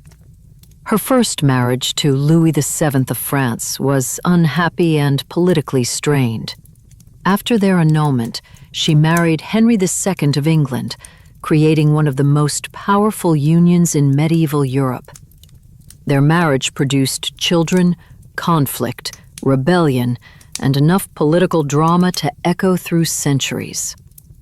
Her story reminds you that noble marriage could be both cage and weapon. A woman born into power might be used by dynasties. but she might also learn to use dynasties in return. Still, most women had fewer options. A noblewoman accused of adultery could face imprisonment, forced withdrawal into a convent, public disgrace, or erasure from family memory. Sometimes the punishment was official. Sometimes it was quiet. A woman could simply disappear from documents, replaced by a polite silence. Men's mistresses, by contrast, occupied a complicated middle ground. They could be condemned by moralists while wielding real influence. A royal mistress might receive gifts, estates, servants, and political access. She might influence fashion, appointments, patronage, even policy. But her security depended on favor. A wife had legal position. A mistress had proximity. Proximity could be powerful. It could also vanish overnight. In cities, wealthy merchants played similar games on a smaller scale. Their marriages were arranged to consolidate businesses, secure dowries, link trading families, and protect inheritance. A merchant's wife might manage accounts, supervise servants, and contribute to the household economy, yet still be expected to obey strict rules of dress, speech, movement, and reputation. Meanwhile, her husband might visit brothels, support a lover, or keep a second household under the convenient fog of business. The sermon said one thing, the ledger said another. There were also informal customs that blurred the boundaries of marriage and courtship. Noble women sometimes had male companions, poets, musicians, or attendants who offered conversation, admiration, and emotional attention that arranged marriages did not always provide. Officially, such relationships could be framed as refined friendship or courtly service. Unofficially, they could become far more emotionally significant. The medieval world loved plausible deniability. A poem was only a poem. A ribbon was only a ribbon. A private meeting was only conversation. Until someone powerful decided otherwise. Marriage law itself was complex. The Church increasingly emphasized consent as central to valid marriage, but family pressure remained enormous. In theory, a man and woman could marry by mutual consent, even without elaborate ceremony, if the proper conditions were met. In practice, clandestine marriages created chaos. Families could be furious. Inheritance disputes could erupt. Courts could be asked to decide whether a private promise counted. A whispered vow might become a legal battle. A night in a barn might become evidence. A stained sheet might become testimony. Annulments existed, but they were expensive, difficult, and usually available only to those with resources. Common reasons included close kinship discovered after the fact, non-consummation, coercion, or impotence. These categories could be sincere, but they could also be manipulated by people desperate to escape an unwanted marriage. Medieval law did not offer divorce as modern people understand it, so people found cracks. They claimed hidden kinship, questioned consent, challenged consummation, invented obstacles, hired witnesses, appealed to bishops. And when all else failed, some simply lived apart and let reality do what law refused to do. Concubinage and unofficial second households also complicated the picture. Men of status might maintain long-term partners outside marriage, especially in frontier regions, military contexts, or during extended travel. Children born from these unions could be acknowledged, ignored, educated, hidden, or strategically placed in the church. Again, everything depended on usefulness. A child born outside marriage was a scandal if inconvenient, an asset if politically useful. Scholars still debate how much romantic love existed inside medieval marriage. The answer is obvious and complicated. Of course it existed, but it was not always the point of the institution. Some husbands and wives wrote tender letters. Some mourned one another deeply. Some partnerships became affectionate, loyal, and emotionally rich. But marriage as a system was built around property, heirs, labor, and alliance. Love was welcome when it served the structure, dangerous when it threatened it. As you leave the great hall, the noble couple has disappeared upstairs. The guests continue drinking. A steward discusses land boundaries. A cousin calculates inheritance possibilities. A priest smiles politely at a lord everyone knows has a mistress. The alliance is secure. That is what matters. Whether desire, tenderness, resentment, or loneliness waits in the bedchamber is treated as a secondary issue. And now you descend into the quieter, more fragile consequences of those arrangements.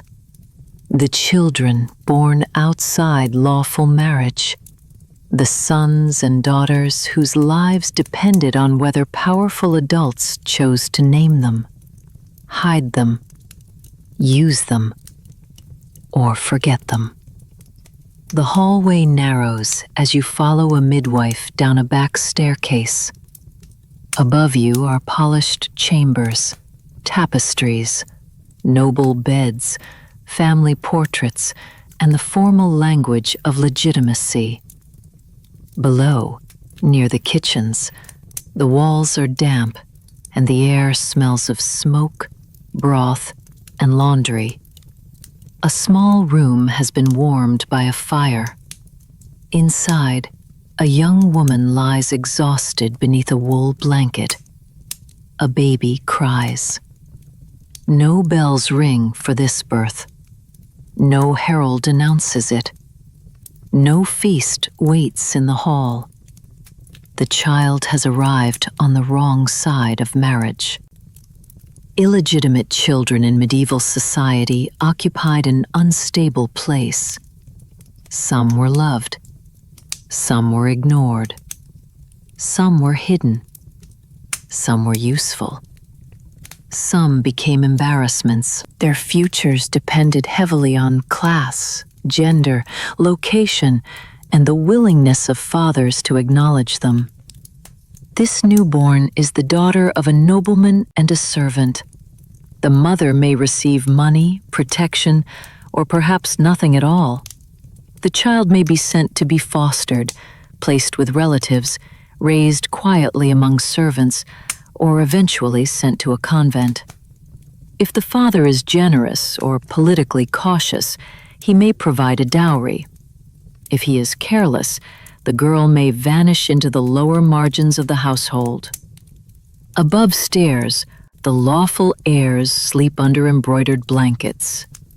Below stairs, this child begins life as a problem to be managed. Among peasants, illegitimacy could be harsh, but sometimes more practical. A child born outside marriage brought shame, especially to the mother. But communities often dealt with such cases through fines, pressure to marry, public penance, or negotiated support. If the father accepted responsibility, the scandal could fade. If he denied it, the mother and child might face severe hardship. A child needed food. Moral outrage did not feed anyone. In villages, people could be judgmental, but they were also pragmatic. They knew life was messy. They knew promises were made and broken. They knew young people were not always patient. The church might demand penance, but the community still had to decide who would help raise the child. Among nobles, illegitimacy was more politically charged. Blood mattered. Inheritance mattered. A son born outside marriage might be cherished privately, but barred from titles. A daughter might be married to a minor noble, placed in a convent, or used to strengthen lesser alliances. A king's illegitimate child might receive lands, education, or a military career, depending on the father's needs. Some rose high. William the Conqueror was famously born outside lawful marriage, and his enemies used that fact against him. Yet he became one of the most consequential rulers in European history. His example shows that illegitimacy could be a stain, but not always a barrier strong enough to stop ambition, violence, luck, and political skill. Most children born outside marriage were not William. They were ordinary boys and girls trying to survive the consequences of adult choices. The law could be cruel in its language. In some contexts, illegitimate children were treated as having no legal father unless formally recognized. The phrase, "son of no one," captures the brutality of that idea. A child might know perfectly well who their father was, and everyone else might know too. But without legal acknowledgement, knowledge did not become rights. Legitimization could sometimes be obtained through royal decree, papal authority, later marriage of parents, or local legal mechanisms. But these routes required money, influence, and cooperation. The poor rarely had such tools. So people improvised. A father might quietly pay for education. A mother might claim a dead husband. A family might produce a suspiciously convenient marriage document. A child might be called a nephew, ward, servant, or orphan. A noble household might absorb an illegitimate child while never speaking the truth aloud. Everyone knew. No one said it directly. The church's position could shift depending on law, theology, and circumstance. Questions about whether parents' later marriage could legitimize earlier children were debated for centuries. The answer mattered enormously, because inheritance could turn on it. If a child became legitimate after the fact, land and titles might change hands. If not, fortunes remained safely with approved heirs. Mercy and property rarely made easy partners. You meet a young man named Tomas, the son of a merchant and a seamstress. His parents never married, but his father paid for his schooling and placed him with a scribe. Thomas now writes contracts, keeps accounts, and earns respect through skill. He will not inherit his father's business fully, but he has a profession, clean clothes, and a steady hand. My mother gave me her name, he says. My father gave me his coin. I made the rest useful. His life is not tragic, but it is shaped by limits. That is often the story of illegitimacy. Not complete exclusion, but conditional belonging. A person might be loved, but not named, supported, but not equal, educated, but not inheriting, present, but not fully acknowledged. For girls, the path was often narrower. An illegitimate daughter might depend on whether her father provided a dowry. Without one, marriage prospects suffered. A convent could be an option, but even convents required entry payments. Some girls entered service. Some became mistresses themselves. Some disappeared from records because history often loses women without property, title, or scandal attached to them. And yet, hidden affection existed. Not every father abandoned. Not every mother was shamed into silence. Not every child was unloved. Medieval records preserve legal categories, but not always private tenderness.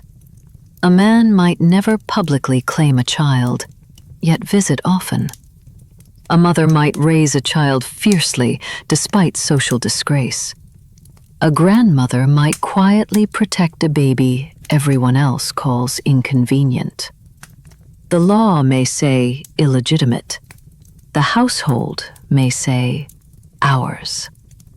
Those two truths could exist at the same time.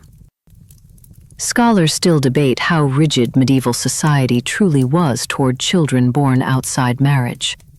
In some rural communities, stigma may have softened if the child became useful, skilled, or socially integrated. In cities, economic ability could sometimes matter more than birth. Among nobles, however, legitimacy remained crucial because inheritance and political claims depended on it. Blood mattered, but lawful blood mattered more. You leave the lower chamber quietly. The baby has stopped crying. The mother sleeps.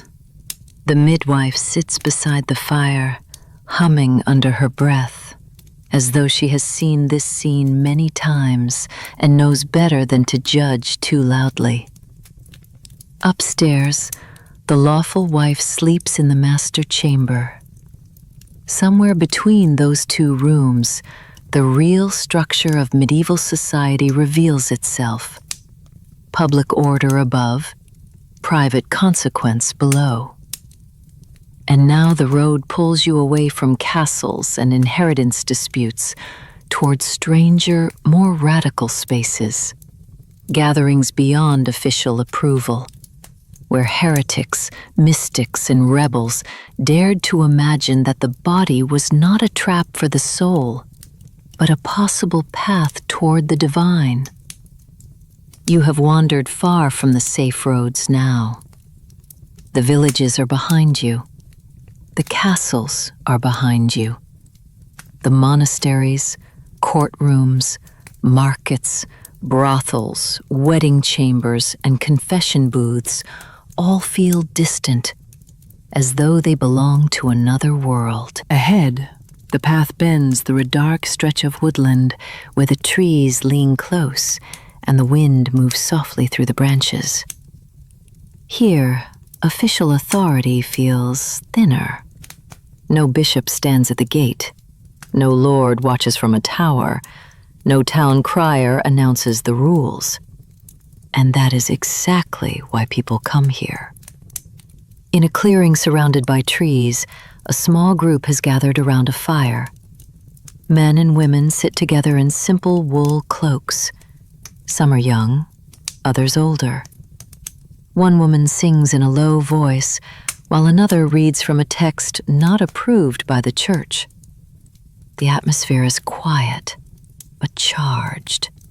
Not with fear, exactly, but with the knowledge that everyone present is risking something. You have found the radicals, the heretics, the believers who refuse to accept that the church had the final word on the body, sin, salvation, and desire. In medieval Europe, heresy was not just a difference of opinion. It was a direct threat to the religious and social order. To challenge doctrine was to challenge the institution that shaped law, morality, family life, politics, and the meaning of the soul itself. A person accused of heresy could lose property, freedom, reputation, or life. Yet new movements kept appearing. Some were intellectual, some mystical, some political, some deeply spiritual. And some carried ideas about the body that terrified church authorities.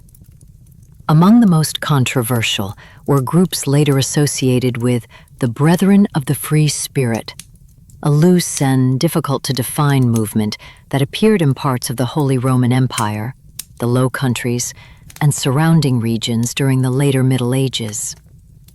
Their beliefs varied, and many accusations against them came from hostile sources, so historians still debate what they actually practiced. But one idea appears again and again in the records: the belief that a soul united completely with God might move beyond ordinary moral law. To church officials, that was dangerous beyond measure. Because if someone claimed to be beyond sin, then what could restrain them? What happened to confession, to obedience, to priestly authority, to shame? You sit beside a man named Elias, a copyist with ink-stained fingers and a voice that never rises above a murmur. He says the soul was not created to crawl forever under fear. He believes divine love is larger than law, larger than ritual, larger than the rules written by men who mistake control for holiness. The body is not always the enemy, he says. That sentence alone would make many churchmen reach for the nearest tribunal.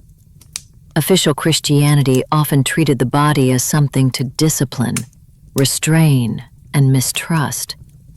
These radicals, however, sometimes suggested that the body could become part of spiritual experience, rather than merely an obstacle to it. Touch, affection, closeness, and even bodily joy could be interpreted not as corruption, but as signs of divine freedom, at least according to some of the more daring interpretations attributed to them. This was explosive, not only because it challenged sexual morality, but because it challenged power. If people believed they could encounter God directly, without priest, sacrament, confession, or institutional permission, then the entire hierarchy trembled. The church had seen mystics before.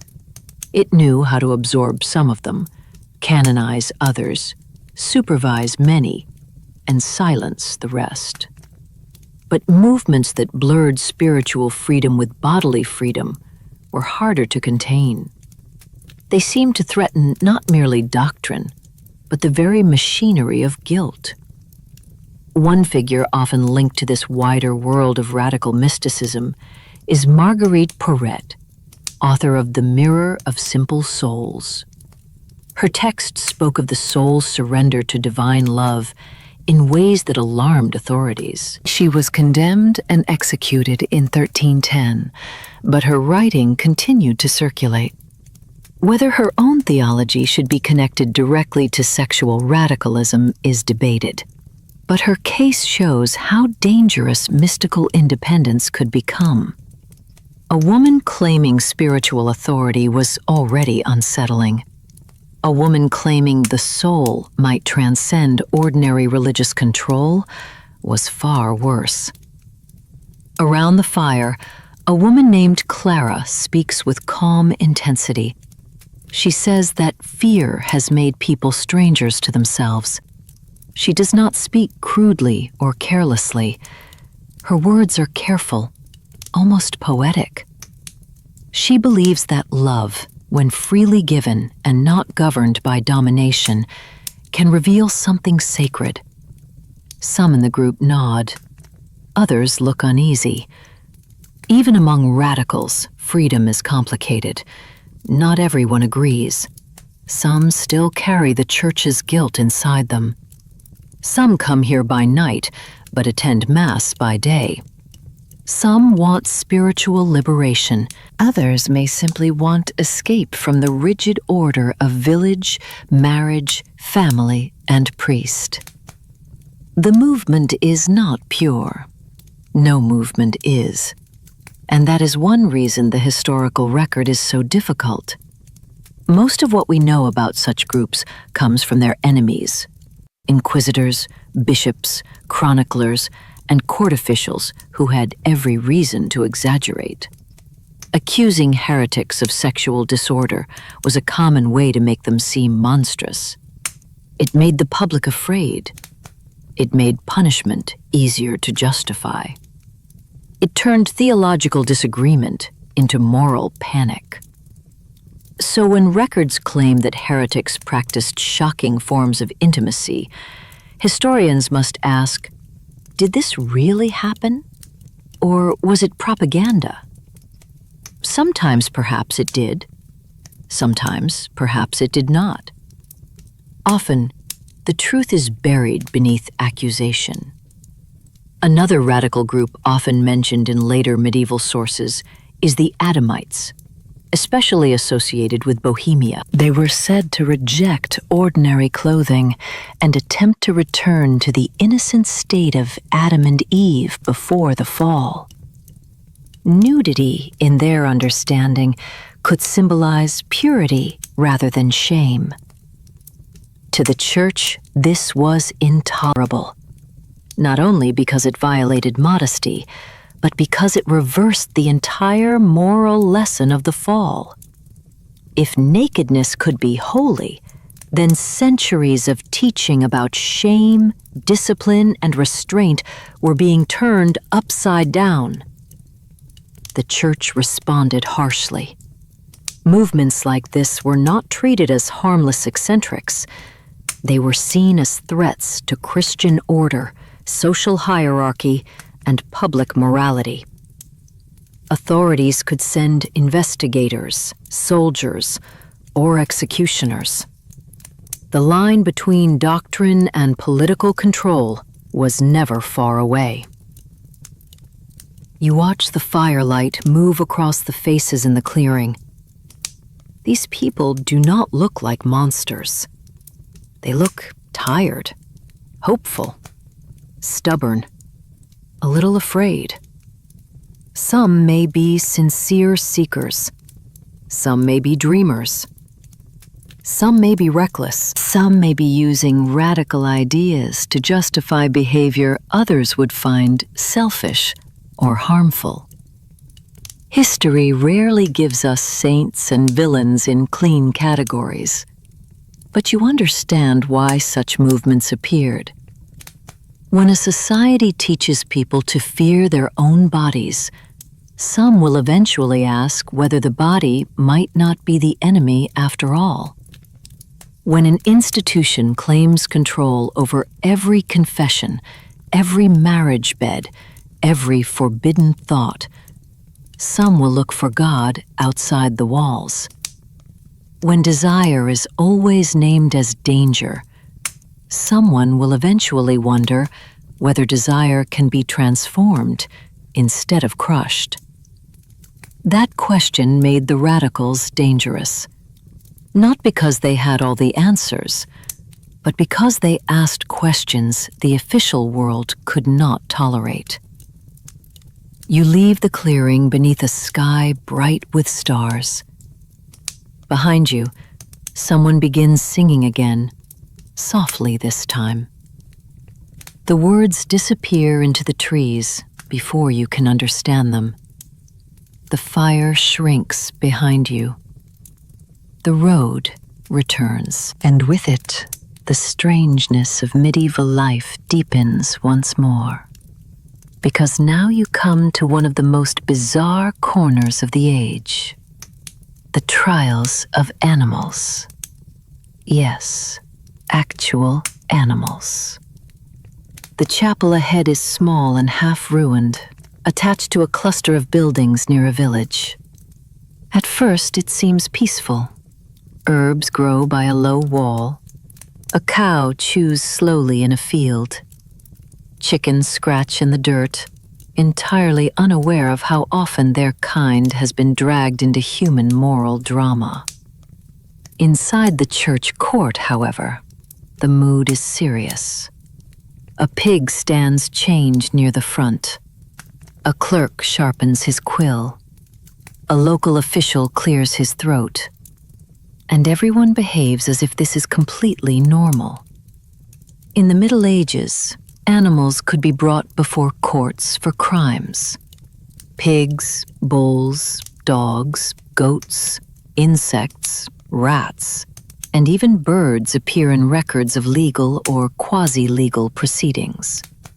Some were accused of causing death or injury. Others were blamed for destroying crops. In stranger cases, animals were pulled into accusations involving moral disorder or unnatural behavior. To modern readers, it seems absurd. But medieval people lived in a world where divine order mattered deeply. Humans, animals, weather, crops, disease, and morality were all connected in the imagination. If something disrupted that order, it had to be addressed. A dangerous animal could be punished not only to remove a threat, but to restore symbolic balance. The court was not always about the animal. It was about the community convincing itself that justice still existed. A scribe beside you explains this with a weary expression. He has recorded enough proceedings to know how strange they can look from the outside. But to the people gathered here, the ritual matters. There must be accusation, witnesses, judgment, punishment, a visible conclusion. Order must be performed, even when the accused cannot understand a word. Some of these trials were deadly serious. A pig that injured or killed a person might be executed publicly, sometimes in ways meant to mirror human punishment. Other cases had a more theatrical or symbolic quality. There are records of insects or rats being summoned to court for damaging crops, with legal representatives arguing on their behalf or explaining their failure to appear. One famous type of story involves rats accused of stealing grain. When they did not come to court, naturally, arguments were made about their right to safe passage, since cats might endanger them along the way. It sounds like satire, but cases like this reveal how deeply medieval legal thinking could formalize even the ridiculous. The law loved procedure, even when procedure became comedy. But there is a darker layer beneath the absurdity.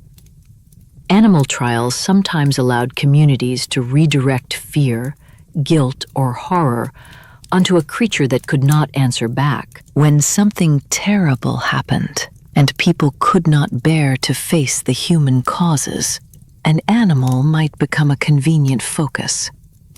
The ritual gave grief a shape. It gave anger a target. It allowed people to say justice had been done, even when the truth was far more complicated. This is especially disturbing in cases where accusations involved sexuality, violence, or vulnerable people. The records are often unclear, and modern historians approach them carefully. Sometimes they may reflect genuine incidents involving animals. Sometimes they may hide human abuse behind a more acceptable or less politically dangerous explanation. Sometimes they may reveal superstition, panic, or the need to punish something when the real culprit could not be named. The animal becomes a scapegoat in the most literal sense. Medieval bestiaries also encouraged symbolic thinking about animals. Creatures were rarely described as mere creatures. Lions represented nobility. Owls could represent darkness or wisdom. Serpents carried layers of danger and temptation. Weasels, hares, goats, and many other animals were assigned moral qualities, often connected to appetite, reproduction, or deceit. Everything meant something, sometimes too much. If a rooster laid an egg, or if people believed one had, the event could be interpreted as monstrous, unnatural, even demonic. One famous case from Basel in 1474 involved a rooster accused after such a claim. The fear was tied to the belief that a rooster's egg might produce a basilisk, a deadly legendary creature. To modern eyes, the whole affair seems impossible. To medieval authorities, it belonged to a world where nature, sin, and omen were tightly woven together. The Church contributed to these fears by treating disorder in nature as spiritually meaningful. A strange birth, a malformed animal, a failed harvest, or unusual behavior might be interpreted as a sign. People read the world the way they read Scripture, searching for warnings. That made ordinary life heavy with symbolism.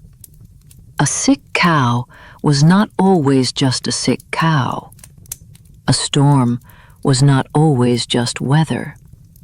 An animal behaving strangely might become evidence that something was wrong with the moral world. Scholars today interpret animal trials in several ways. Some see them as extensions of medieval legal culture, where even non-human creatures could be placed inside a framework of responsibility. Others see them as rituals of community control. Still others view them as symbolic performances meant to reassure people that justice could reach every corner of creation. But there is another possibility too. Perhaps these trials reveal how uncomfortable people were with their own disorder. When human beings could not control violence, desire, fear, hunger, disease, or death, they projected chaos outward.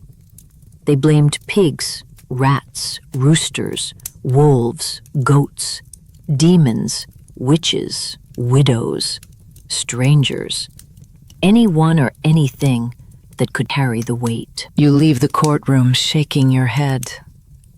Outside, the sky is gray.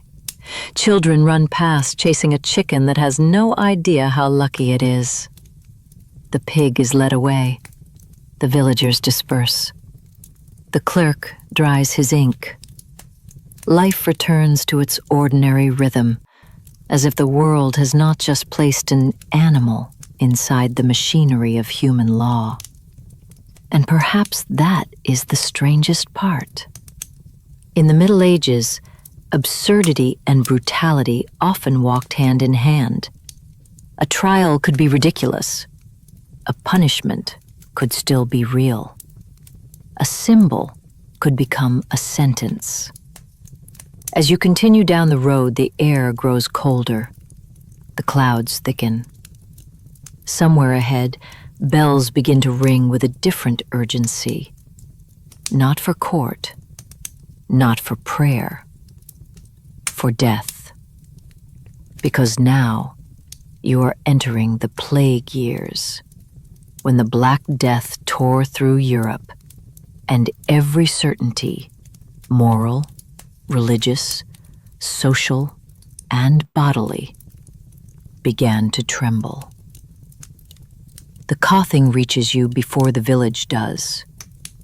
At first, it is distant, a dry, broken sound carried by the wind. Then, as you draw closer, it becomes part of the air itself. A sound from houses, alleys, doorways, beds and carts moving slowly through streets that have forgotten ordinary noise. You have entered the plague years. The Black Death has come. The village is not simply quiet. It is stunned. Doors hang half open. Market stalls stand abandoned. Smoke rises from chimneys, but no one calls out prices or greetings. The church bell rings too often. It no longer sounds like a summons to prayer. It sounds like a count. Death is everywhere here, and yet life has not stopped. That is the first terrible surprise. Even in the shadow of plague, people still seek warmth, touch, comfort, distraction, prayer, wine, laughter, and the nearness of another human body. The world may be collapsing, but the body still asks not to be alone. Some people respond to disaster by becoming more devout. They fast, pray, confess, join processions, give alms, and beg God to spare them. Others surrender to panic or despair. And some, faced with the possibility that tomorrow may never arrive, reach for pleasure with a kind of desperate urgency. The tavern is still open. Inside, the air is thick with smoke, fear, and stale ale. A few travelers sit close together. A man laughs too loudly at nothing. A woman rests her head on someone's shoulder, eyes half closed, as though sleep would be safer if shared. The barkeeper wipes the same cup again and again, perhaps because there is nothing else to do with his hands. You sit near a weaver named Hal, who has lost most of his family in a matter of days. His face is hollow, but his voice is calm in a way that feels more frightening than tears. "When death is already walking the street," he says, "a little warmth does not seem like the worst sin."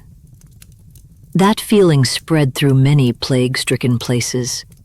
Not everywhere, not for everyone, but often enough to be noticed. Some chroniclers complained bitterly that people abandoned discipline, visited taverns, sought lovers, spent money recklessly, or behaved as if judgment no longer mattered. To moral writers, this confirmed that humanity was sinful. To anyone listening more carefully, it sounds like terror trying to become noise. If the future disappears, restraint loses some of its power. Why save money if the grave is near? Why protect reputation if the whole village may be gone by winter? Why sleep alone when fear presses against the walls? Brothels and taverns in some plague-touched cities became places not only of desire, but of escape. People went there to forget the smell of sickness, the silence of empty houses, the grief of counting who was missing from church. Companionship became a kind of medicine, even when it could not cure anything. But the church saw danger everywhere. Preachers declared that plague was punishment for sin. They warned that indulgence would only deepen divine anger. Some sermons became harsher than ever, insisting that the body had brought disaster and must now be disciplined. People were urged to repent, abstain, confess, and prepare for death. The more frightened society became, the more fiercely some voices demanded control. Flagellant movements appeared in parts of Europe, groups who traveled from town to town, performing public acts of penance, hoping to turn away God's wrath. They treated the body as something to be punished, a source of corruption that had to be humbled before heaven. Their processions were dramatic, emotional, and terrifying. Some people watched them with awe, others with suspicion. To some, they seemed holy, to others, unstable, dangerous, or even rebellious. In a time when ordinary authority was collapsing, any movement that gathered crowds and claimed spiritual urgency could become politically threatening. The plague did not only expose fear of death, it exposed the fragility of order. Families broke apart, Priests died. Courts slowed. Fields went untilled. Servants fled. Bodies went unburied longer than anyone wanted to admit. In that breakdown, kindness appeared, but so did cruelty. Some people cared for the sick at great personal risk. Some abandoned relatives. Some used desperation to exploit others. Some sought love. Some took advantage of those with nowhere safe to go. This is important. The search for comfort during catastrophe was not always tender. Disaster can make people generous, but it can also make them dangerous. Women without protection, children without families, servants without wages, and travelers far from home could become especially vulnerable. The plague stripped away illusions. It revealed what people valued when rules weakened. For some, that was compassion. For others, appetite. You meet a young woman named Elsa outside a makeshift shelter near the edge of town. Her eyes are tired beyond her years. She tells you she spent one night beside the man who helped bury her sister. There was no grand romance, no promise, no future spoken aloud. "We just did not want to be alone," she says. He died soon after. She did not. Her story is not scandalous when she tells it. It is simply sad. In a world where grief had become ordinary, the smallest human closeness could feel like rebellion against the dark. That is the paradox of plague and desire. To moralists, bodily pleasure during catastrophe looked like proof of corruption. To those living through it, it may have felt like proof they were still alive. A hand held in the dark, a shared bed for warmth, a kiss before dawn, a hurried marriage before the fever came, a whispered confession not to a priest, but to another frightened person. Such moments rarely entered official histories, yet they must have happened constantly. Human beings do not stop needing one another because death becomes common. If anything, they may need one another more. Some couples married quickly during plague outbreaks, not for property or ceremony, but for companionship. Others formed temporary bonds that lasted only days.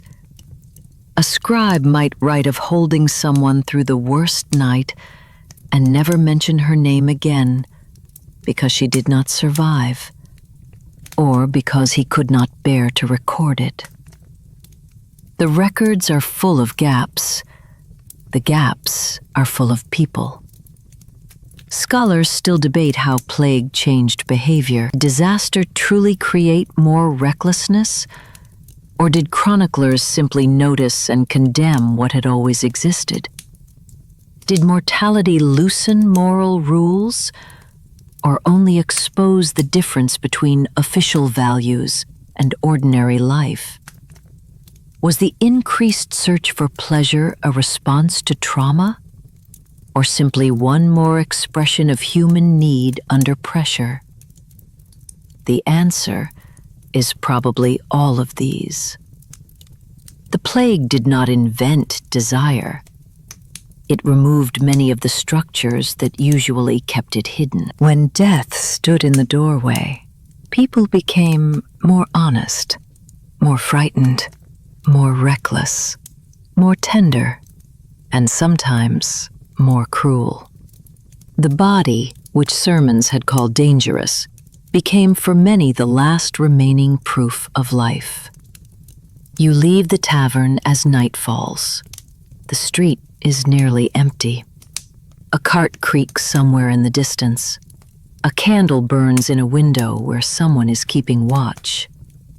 Near the church wall, two people sit beneath a single cloak, saying nothing. Their shoulders touch. That small contact seems more powerful than all the sermons you have heard. They know they are not safe. No one is. But for one moment, they are not alone. As you walk away, the coughing fades behind you. Above the village, the stars appear shockingly clear, indifferent and beautiful. Somewhere, a bell rings again. Somewhere, someone prays. Somewhere, someone reaches for another hand. Life continues, stubbornly, even under the shadow of death. And now the road leads to the final chamber of this journey. The cathedral, where all stories eventually gather. Saints and sinners, lovers and widows, noble wives and forgotten children, monks, rebels, workers, and those whose names were never carved in stone. You approach the cathedral at twilight. It rises ahead of you like a ship built from shadow, its towers cutting into a bruised purple sky. Rain has left the cobblestones slick beneath your feet. The great doors stand open, and inside, candlelight trembles against stone. This is where the journey begins to end. Inside, the air is cool and thick with wax, dust, incense, and centuries of whispered prayers. Colored glass breaks the last daylight into fragments across the floor. Saints look down from windows. Angels hover in painted corners. The altar glows faintly at the far end. But your eyes move toward the tombs. They line the walls and floor. Stone coffins, carved figures, inscriptions in Latin, names half worn away by time. Knights lie in armor with folded hands. Ladies rest beside husbands they may or may not have loved. Children are carved smaller, almost swallowed by the stone around them. The inscriptions speak in polished language. Faithful husband, beloved wife, pure soul, noble heart, servant of God.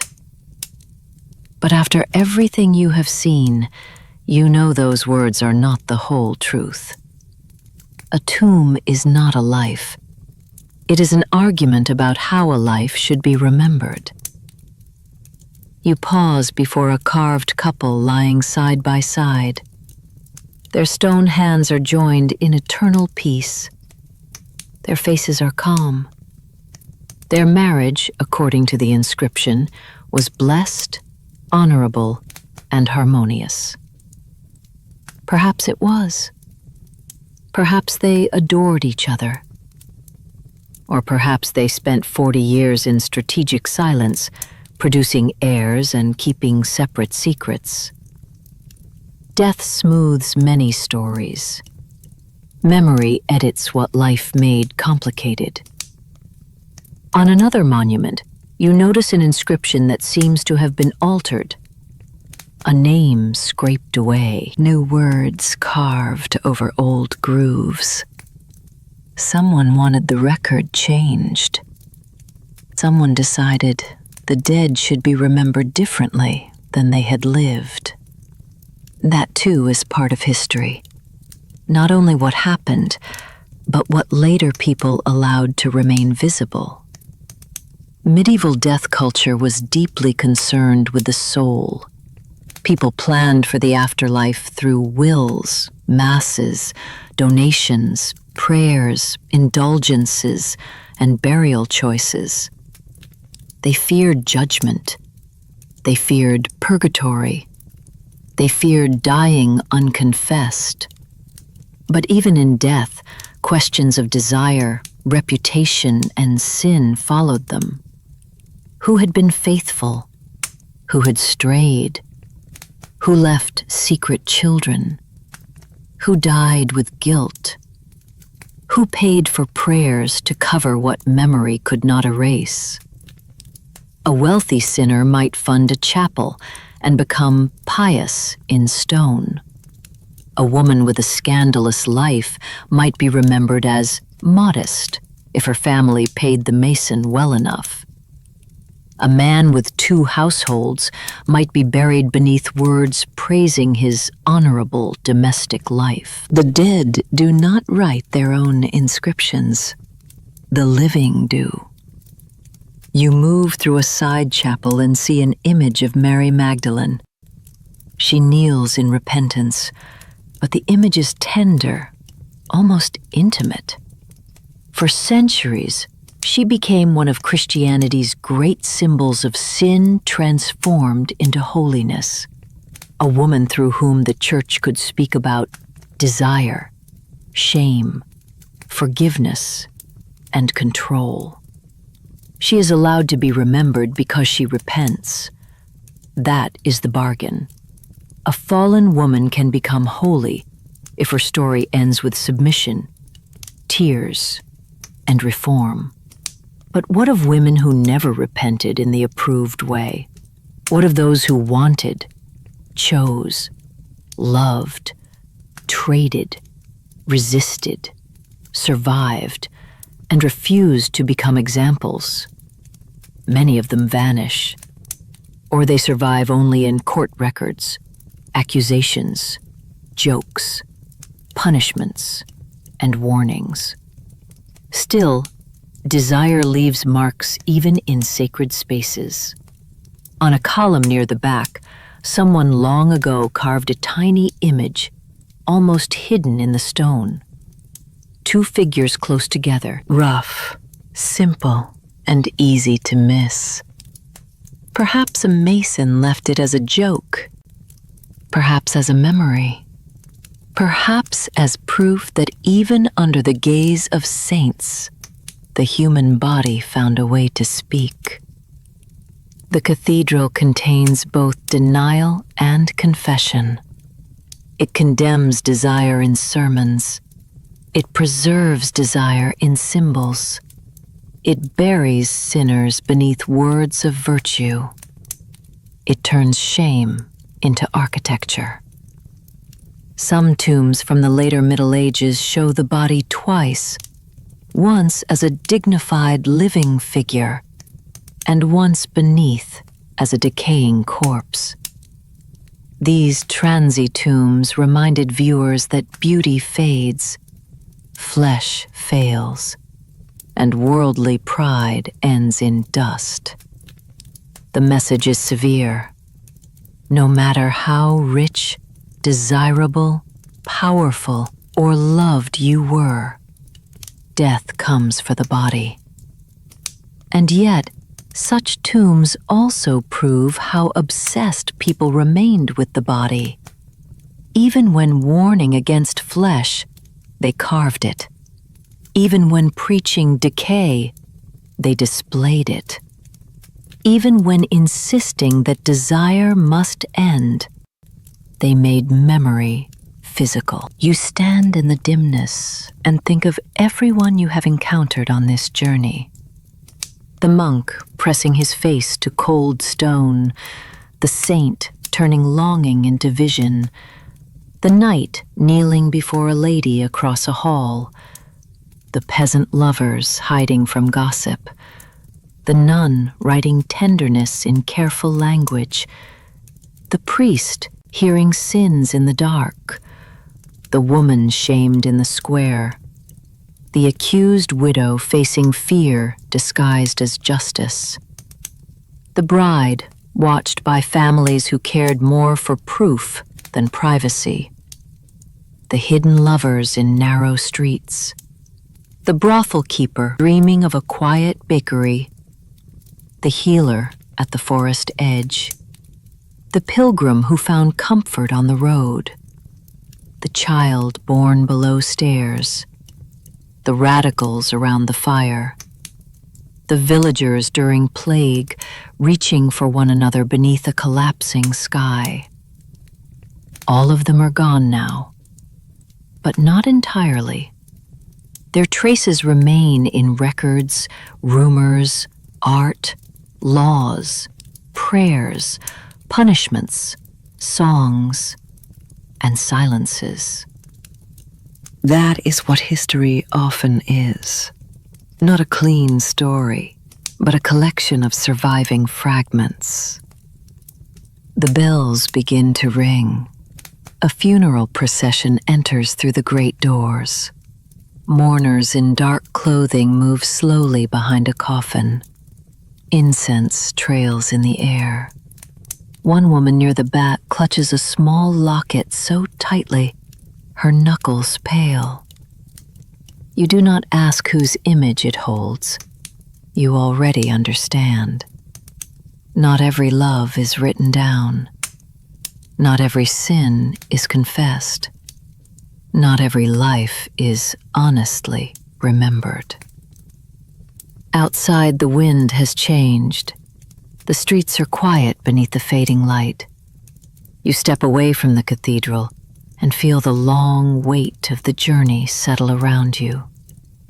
You have followed medieval desire through cloisters, courts, villages, confession booths, trials, markets, plague streets, and tombs. You have seen how people feared the body, punished it, celebrated it, disguised it, sold it, blessed it, controlled it, and carved it into memory. The Middle Ages were not pure. They were not simple. They were not as cold as old stone might make them seem. They were full of people trying to live with longing under rules that often made longing dangerous. And now, as the candles burn low and the past grows quiet, the story begins to soften toward its final breath. The fire is burning low now. Only a few quiet embers remain, glowing softly beneath a thin layer of ash. The room around you has grown still. Outside, the night has settled fully, wrapping the world in silence. The journey through the Middle Ages begins to fade, not suddenly, but slowly, like a candle flame lowering itself into darkness. You sit for a while and let everything you have seen pass through your mind.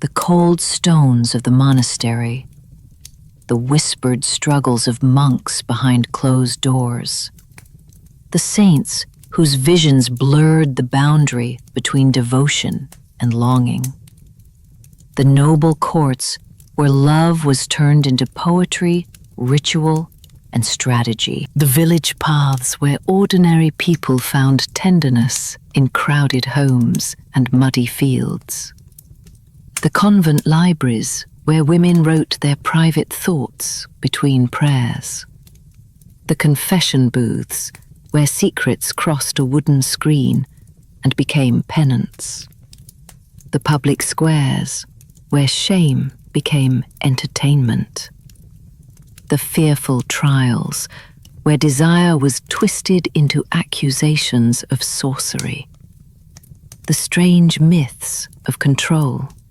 locks, symbols, and impossible purity, the wedding chambers where families waited for proof instead of love, the sermons that tried to make people afraid of their own bodies, the hidden relationships that survived in glances, letters, and carefully chosen words, the brothels that society condemned with one hand and taxed with the other, the widows, mistresses, healers, craftswomen, and rebels who refused to fit neatly into the roles prepared for them, the fabrics, ribbons, veils, shoes, and scents that spoke when mouths could not, the dreams filled with demons, because people had no safer language for desire,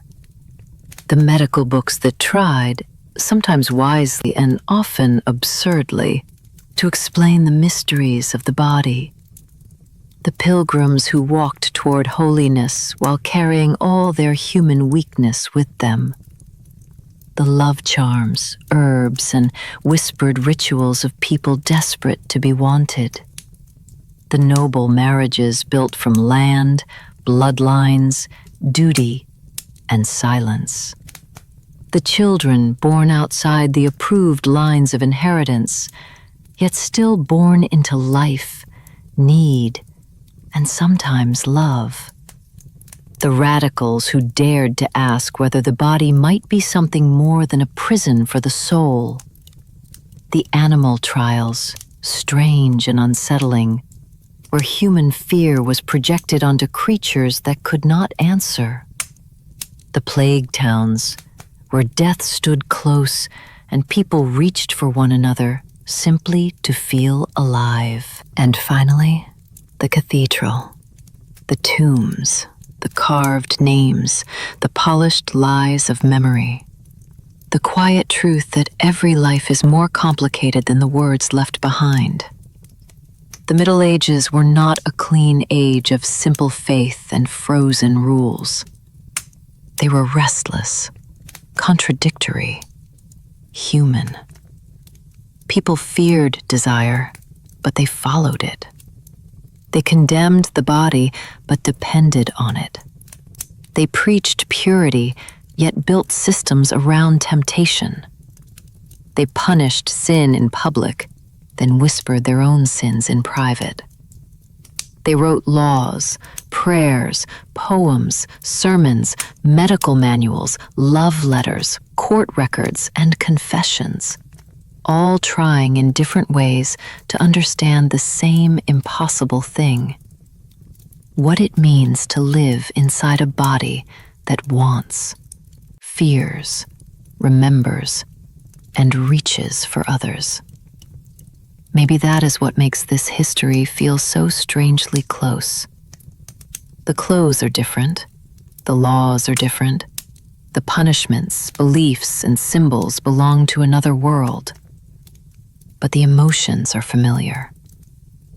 Loneliness, curiosity, shame, hope, jealousy, tenderness, fear, longing, the need to be seen, the need to be forgiven, the need to touch the edge of another life and know, for one brief moment, that you are not alone. History is often told through kings, wars, treaties, cathedrals, and crowns.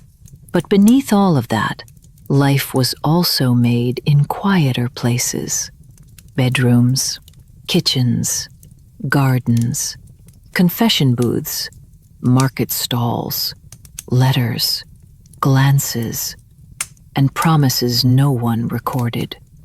Some of those moments vanished completely. Some survived only as accusations. Some were hidden inside poetry. Some were disguised as miracles. Some were carved into stone by hands that knew more than they said. And some, somehow, still reach us. The past is not only a place of battles and dates. It is a place of breath, warmth, fear, hunger, prayer, laughter, embarrassment, desire, and grief. It is full of people who did not know they would become history. They were simply trying to survive the rules of their world, just as we try to survive the rules of ours. So now, as the night deepens, let those voices grow softer. Let the monastery bells fade. Let the market quiet. Let the court musicians lower their instruments. Let the village doors close. Let the cathedral candles burn down one by one. The monks return to their prayers. The lovers vanish into shadow. The widows lock their doors. The pilgrims sleep beside the road. The scribes close their books. The bells stop ringing. And the past, restless and secretive as it is, finally settles beside you like an old story that has said enough for tonight.